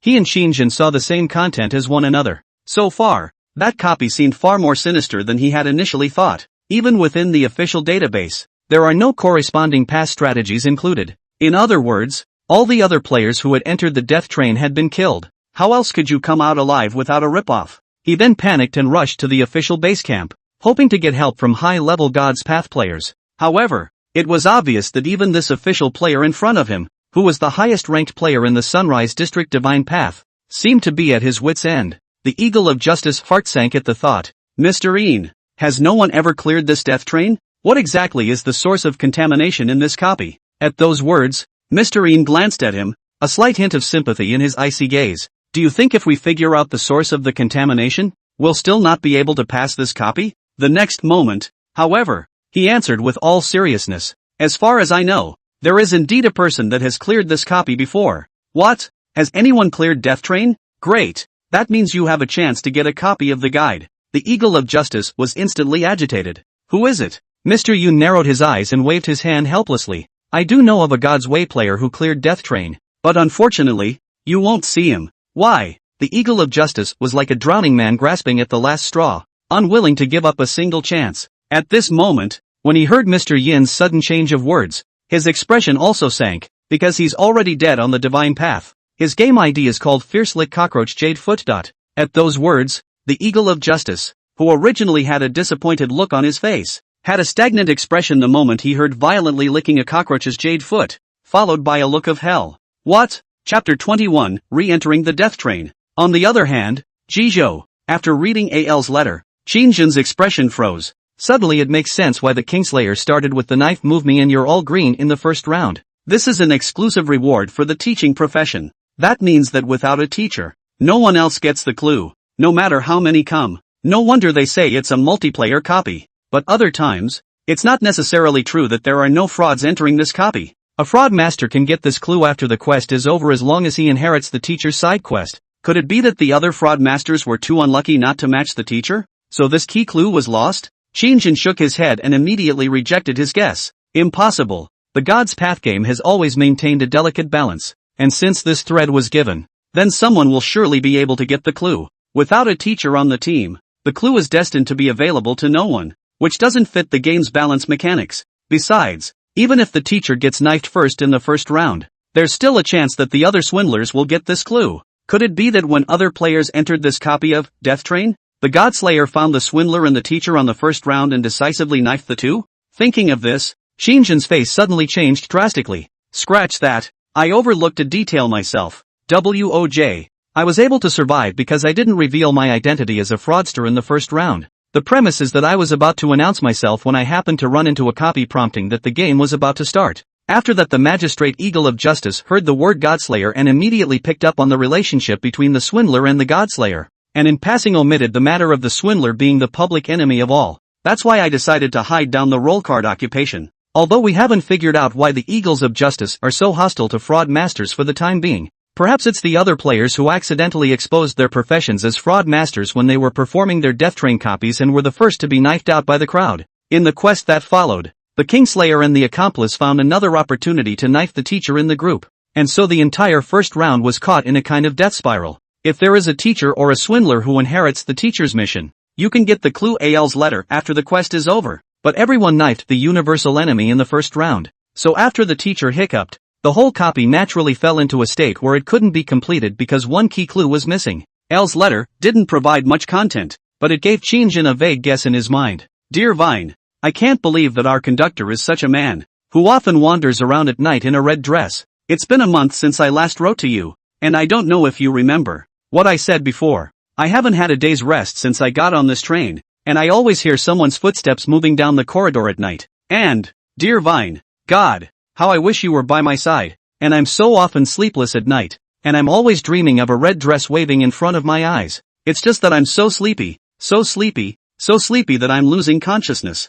I don't have a roommate, but every day when I get up I notice that the bed and couch next to mine seems to have been used. And do you know what that means? Now I finally know the source of the problem. It's Jack, Conductor Jack. He wore a red dress and wandered around the compartment at night like a ghost, and finally came back to my bedroom and rested on the bed next to mine. God almighty, it's horrible. Yesterday I went to the other passenger lounge, which was empty, and I had a good night's sleep. But Jack came over in the morning and said some strange things. He asked me about Mary, why she wasn't in the bedroom. Mary? Who's Mary? God, I'm going crazy. There's no Mary on this bus. Jack's gone crazy. Jack's gone crazy. I can't go on. I'm going to have a showdown with Conductor Jack after this trip. He says he's going to be patrolling with a gun tonight. Someone must have kidnapped Mary. Oh no, the almighty. I can't take it anymore. I'm going to have a showdown with Conductor Jack tomorrow. This was the content of the letter. But after seeing it, Qin Shang was the one who probably knew why the first person to go missing was Al. And after Al,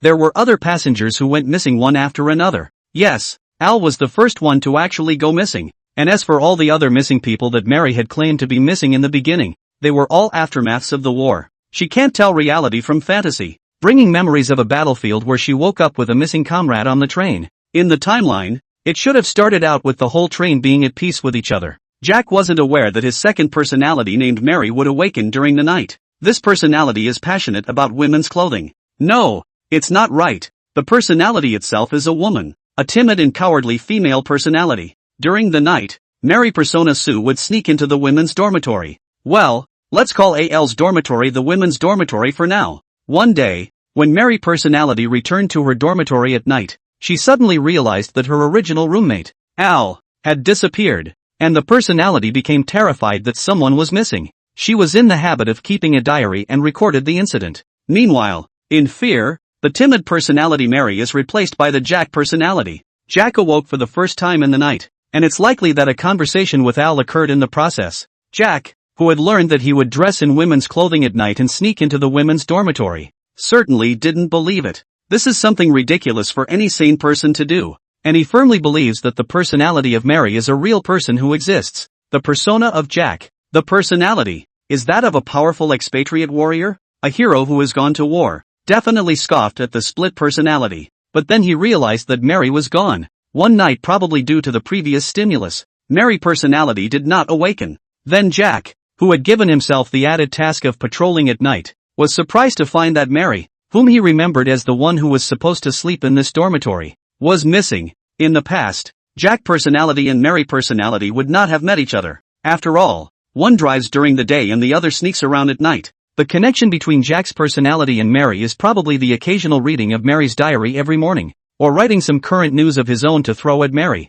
The two personalities may have ways of communicating with each other. For example, sticky notes in specific locations or something like that. Then after that day, Mary persona is nowhere to be found, and Jack begins to suspect that Mary's disappearance has something to do with Al. But that day was so stimulated by Al that perhaps Mary personality never awakened again for a short time. So, for the first time, Jack decides to head to Mary's quarters to find out what's going on. Having seen Al alone in the dormitory, a maddened Jack began to question Al, who must have ended up being truthful. It may be that this is when the other personality in his subconscious was stimulated. After all, the night used to be the time when Mary's personality awakened, and it is possible that Jack's personality under the wrong consciousness caused Mary's personality to awaken, aggravating Mary's complete madness. It's meant to be a timid personality. It's like when you tell a timid person that you sleepwalk at night, and the dude can't wait to have himself tied up at night for fear of doing something shocking. Mary personality falls into an uncontrollable state and kills Al, and then passed out again.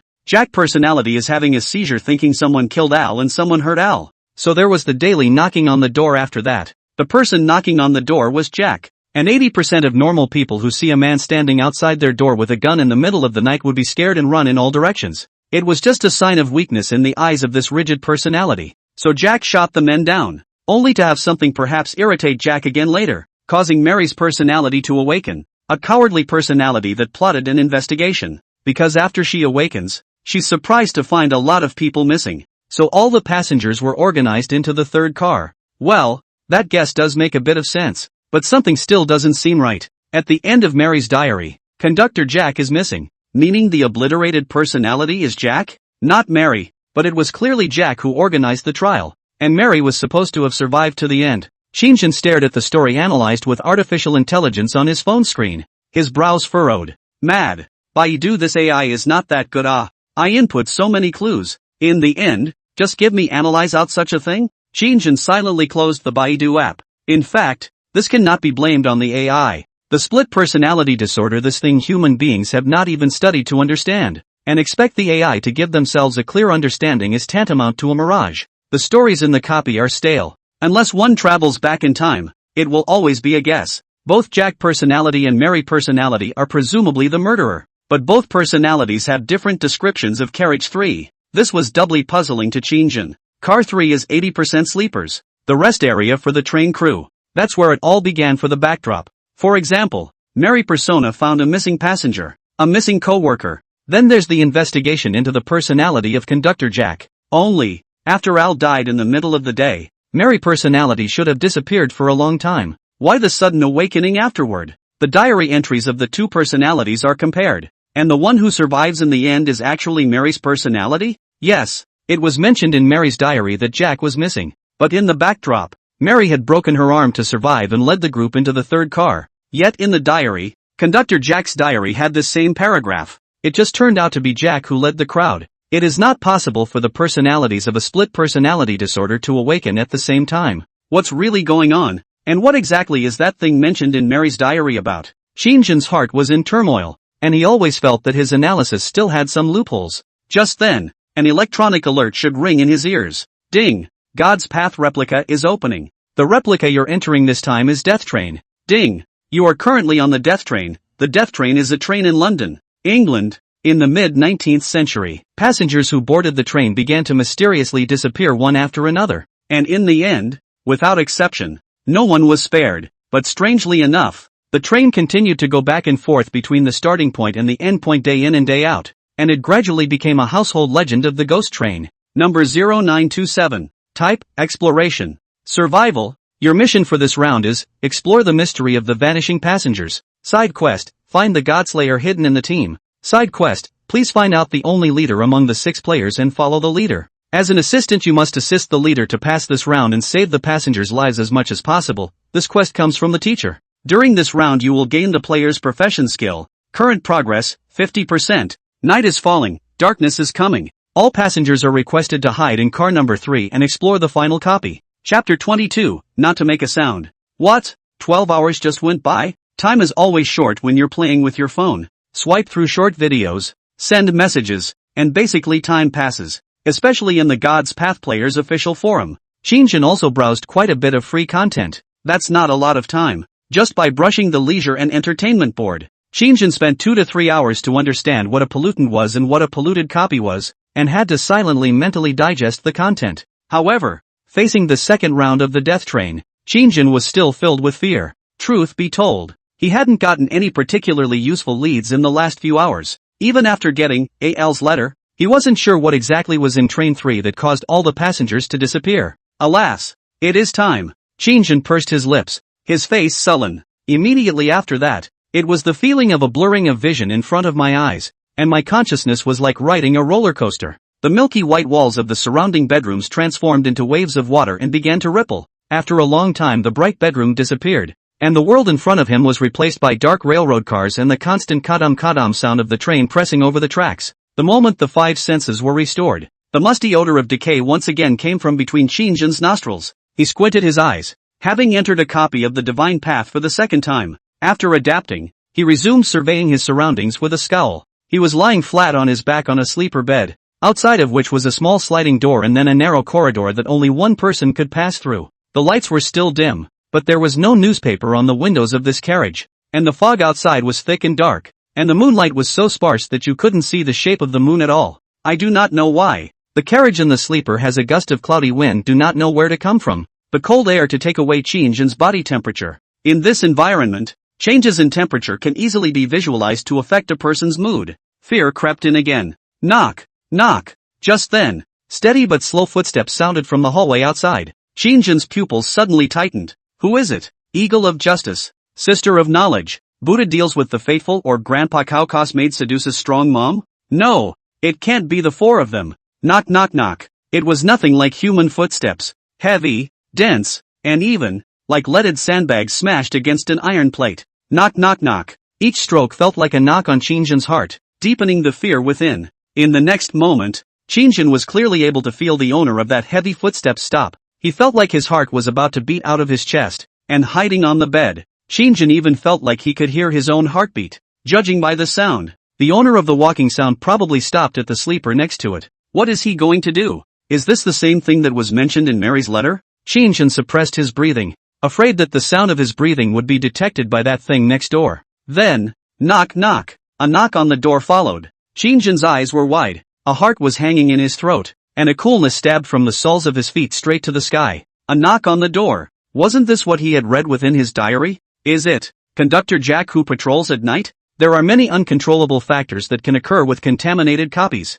This was the conclusion Qin came to after brushing through the postings on the leisure and entertainment board all afternoon. The next moment, Qin's heart sank as the sound of that thing banging next door grew louder and harder. Then Qin heard a gunshot bang. The sound of wood splinters being punched through came, and that heavy footsteps sounded again, looking like they were entering the next room.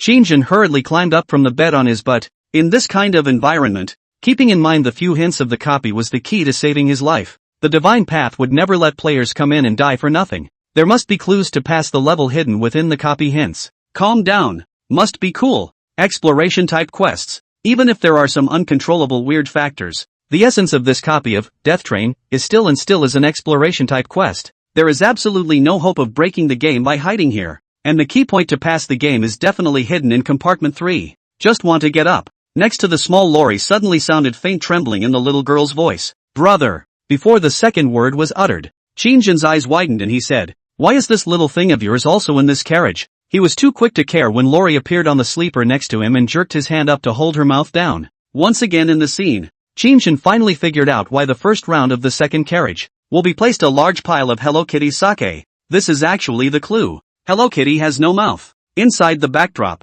after the passengers enter the tunnel in car 2, people are killed. And that's because Jack's personality awakens and will slaughter the passengers without rules. Yet Jack wasn't a priest or a God's Path player. There's no way the characters in this backdrop have the ability of night vision. In other words, he kills people in the tunnels by virtue of sound. That's why the second compartment is filled with Hello Kitty, which in itself is one of the copy cues. After returning to reality, Qin had searched for information related to Hello Kitty using his cell phone. Kitty Cat was born in 1974, and the 1870s correspond to around 1870. That said, Hello Kitty is a cartoon character that won't appear until 100 years from now in the replica worldview.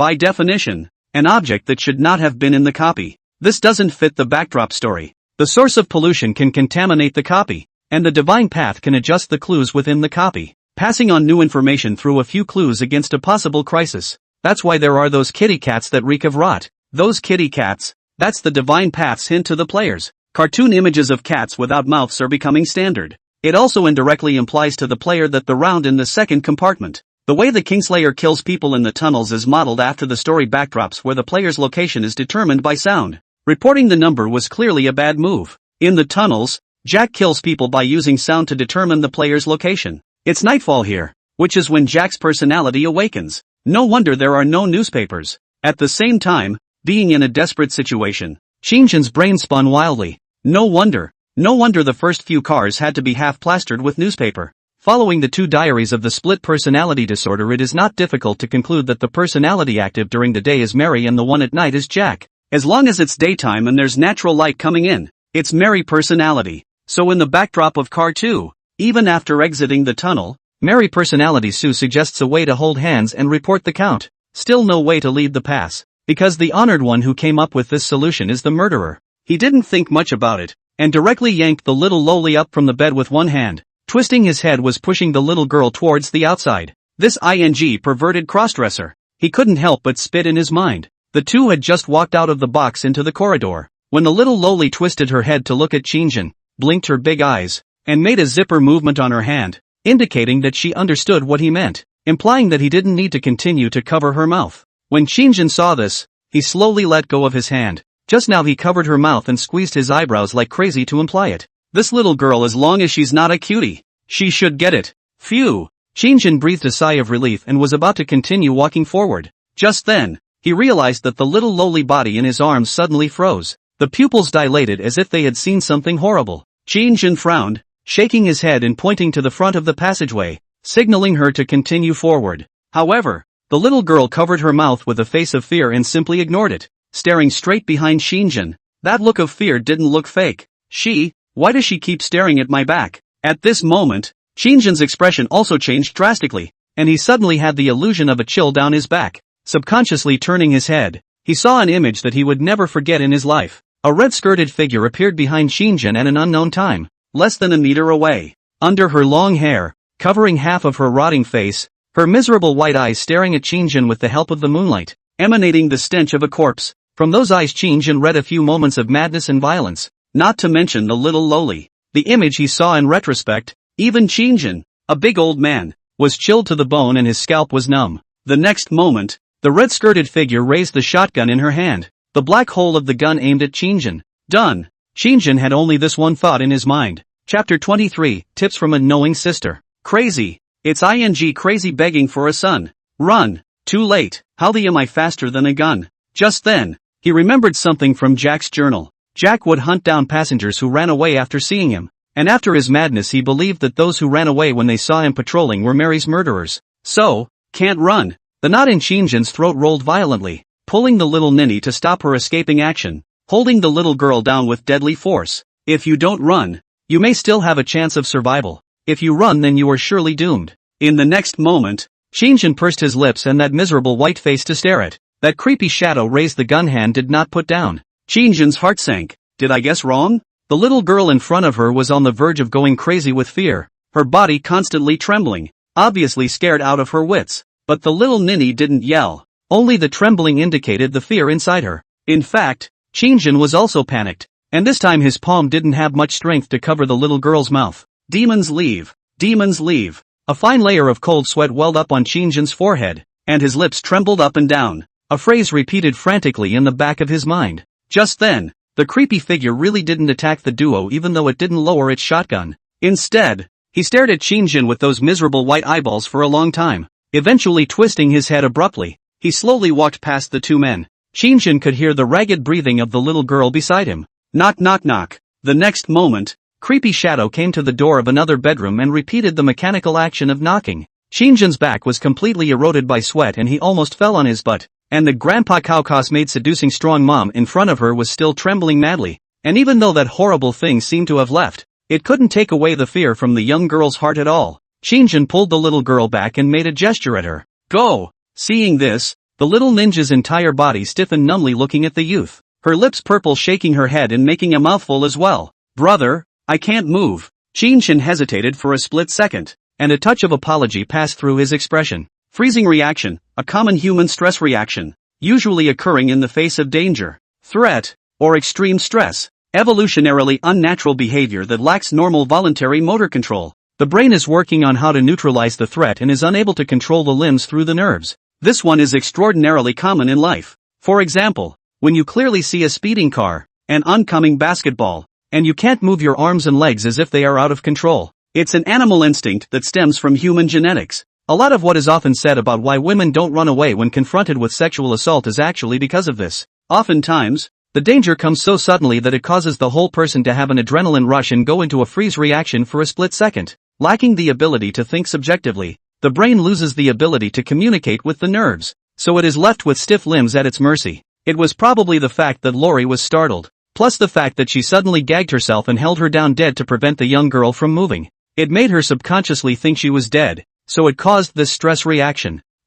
Just then, a harsh scream rang out from the next room. A silhouette quickly scurried out of the room, its voice sharp and thin, like a woman's. However, Qin was able to affirm that in the last round of copies, the female players and the players who participated in the death train, except for the little lowly in front of her, had all been killed in action. Well, it looks like only the guy with the most feminine ID fits the bill best. After all, Not being a priest, Qin had no way to see the other party's appearance. Fruity. The next moment, Sister Knowing ran out from the next bedroom with a pale face, her face covered with fear, and in the blink of an eye, she arrived in front of Qin and the two of them, looking at them standing motionless in the corridor like this. Apparently, this physician was also extraordinarily dismayed. You guys? Presumably he was wondering why the two were in the carriage and not being pursued by the thing. By all rights, the two of them should have fought the creepy shadow before themselves. Why did creepy shadow only attack himself, but not the two of them? He shouted in shock, ignoring Qin's frantic scowling at him in a shushing gesture.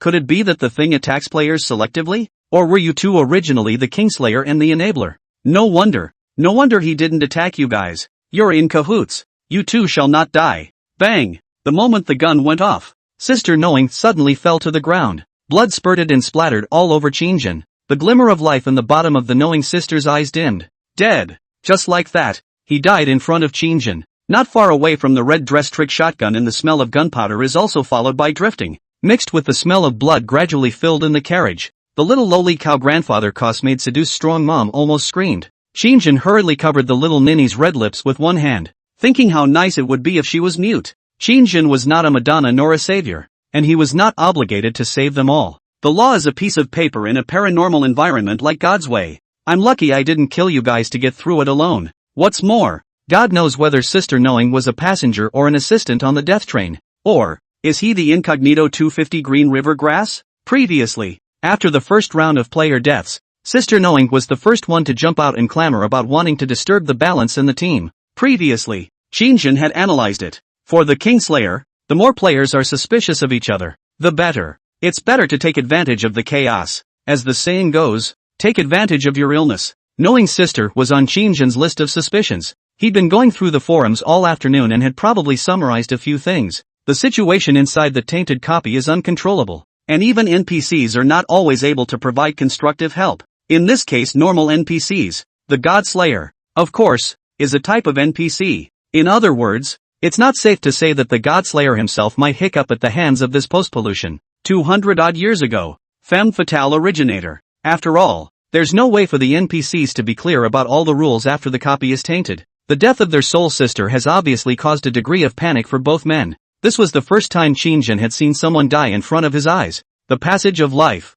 that last resigned expression before death, and a touch of resentment if any were irritating to the eye. Resentment. The last-minute resentment on his face was probably directed at both of us, right? Sister Knowing didn't figure out the rules of Conductor Jack's killings, so she suspects we're in cahoots with this thing? Brains are a good thing to donate if you don't use them. Qin sighed silently. Go in peace, brother, and I'll take your quest and exclusive tips. With the experience of the last so handsome that he was hacked body inexplicably disappearing, Qin had now learned to be smart. The last clues from the previous round were not enough to sustain themselves in solving the mystery of the vanishing passengers, so he intended to inherit the task of handsome enough to be cut, but he was shocked to find that the body was gone. This time he looked to his knowing sister first, fearing that the body would disappear by accident. At the same time, the palm of his hand touched the character card in his pocket without a trace. Inheritance. Ding. Obtain a hidden side quest. Please find out the accomplices in the team. Or if the accomplices are dead, find out the accomplices in the team as well. This quest comes from the healer.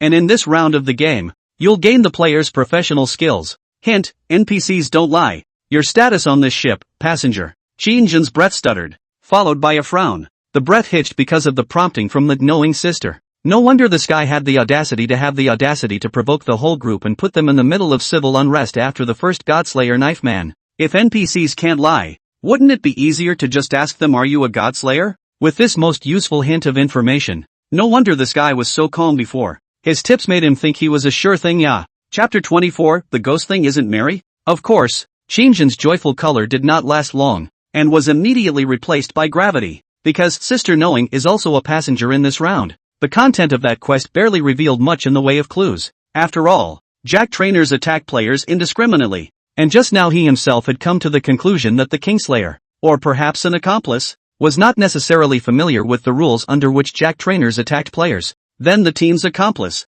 and most likely dead at the hands of Trainmaster Jack. Immediately after that, the subconscious mind opened the column of skills. Skills, inheritance, decipher, teacher, use countdown 09, 27, heal, physician, use countdown 09, 27, 9 hours and 27 minutes of countdown to use. The previous, inheritance, is my own professional skill as a fraudster, all without a time limit. As for the last two, they originated from teachers and physicians, respectively. Counting our round and so far, there's only a little over 9 hours left. When I finished the last round, the divine path prompt was 15 hours to pass the first round. The total exploration time for the Death Train replica is often 36 hours, so 15 hours to finish the first round and I only have 9 hours left in the second round? That's not true. It only took me 15 hours to pass the last round. The exploration time for Death Train is 36 hours, and I only came in for the second round. So how come there's only 9 hours left? Qin expression froze, followed by the realization of where the 12 hours that had disappeared had gone. Nima, did God's path actually teleport itself back to reality, with the intermission counting? Qin's heart spat a curse. Mind lightning flint conversion. Not far away just killed the knowing sister of that creepy shadow. Miserable white eyesight. Is also followed by fell in the corridor on the Qin 2 people here. Qin's heart thumped, and he subconsciously lowered his head, not daring to meet this thing's eyes. It's so damn creepy. At the same time, a layer of fine beads of sweat sprang up on his palm, and a bold guess surfaced. Conductor Jack seems to be able to see us. The good thing is, I do seem to have figured out the rules for the trickster attacking players. The next moment, wearing a skirt and stepping on high-heeled shoes, Stout Shadow saw that the two of them did not move, did not stay too much, hesitated for a split second as stepping on heavy footsteps, slowly approaching the fallen sister of the heart. Then, a scene that Qin had never expected happened. Crunch! Conductor Jack's figure in the red dress moved closer and then took a bite out of the body. Qin saw the situation, immediately widened his eyes. Both sides at the moment the distance is only 1 meter are in the corridor. Qin just watched as the big woman in the costume grabbed an arm and brought it to her mouth, only to see that with an easy break, he had gotten rid of Sister Knowing's left arm. Another layer of blood splattered in all directions, along with tissue fluid and a whole bunch of miscellaneous scraps of meat that flowed. Next to him, Grandpa Cow was completely stunned, his mouth bulging, looking like he was about to dry you out. Qin forced down the stomach fluids that were churning with nausea, and hurriedly held down the little lowly, and even in order to avoid the little ninny from seeing this bloody and disgusting picture, he directly passed his palms through the little girl's elbows, and hugged her up to turn her head, and put her face squarely on his chest. Hold her down hard. At times like these don't say anything about girly body odor. Shampoo scent. Qin didn't feel that he could enjoy a young soft-smelling jade in his arms in this kind of environment. What's more, being a husband, he was still very much a man's man and kept a distance from his little girl's tarmac. It just held her head down as her mind went overboard and started thinking frantically. No talking and no moving are the rules for surviving in the third compartment. At that thought, remembering these rules, Qin suddenly was feeling again that the hidden hints that he had just inherited from his knowing sister didn't smell good anymore. It's almost as if it's a waste of ya. In this section of the train, just making a sound will be detected by Conductor Jack. So, in other words, one had no chance of triggering this hidden condition. Tissue fluid, blood, scattered all over the place, cackling and chewing sounds constantly echoing in the ears. Even though Qin had tried his best to close his eyes, he couldn't help but have the image of Conductor Jack gnawing on the corpse like it was some kind of delicacy in his mind. Gastric juices churned wildly, and the nausea stimulated the nerves. I finally figured out why those two bodies disappeared from the first round of 2 cars. Perhaps at some point when Grandpa Bull and I returned to explore the first car, just as the train entered the tunnel, triggered Jack's personality again, causing the guy to come to car 2 and start eating people because he smelled blood. Or, Qin pondered in his mind when he was suddenly interrupted by a violent rattling sound. 2 figures shifted in the darkness. Only, not far away, appeared the figures of the sheriff and the old man of the priesthood, who had perhaps been lurking in one of the sleeping stalls before. As a result, the sound of footsteps outside was never heard. This, coupled with the angry curses of the knowing sister just moments before she received her boxed lunch, summoned up the courage to want to continue exploring the third compartment. I have to say, these two are still quite brave. The moment the 2 heads poked out, the creepy figure in the red dress, Conductor Jack, was aware of it. In the next moment, a gust of cloudy wind whistled, only to see him violently release the large human arm in his hand and look up towards the front. Although Qin couldn't see this thing's expression from this angle, it was obvious that his bloodthirsty and violent component once again dominated his body. The most intuitive manifestation of this is, the red-skirted creeper grabbed the shotgun on the ground. The fierce look was revealed. The sheriff and the old man of the ministry were alarmed at the sight, and retreated violently into the midst of the recumbent. However, Qin had already seen a blur. His eyeballs could not keep up with the speed of the thing's movement, and he could not see the thing's movements at all.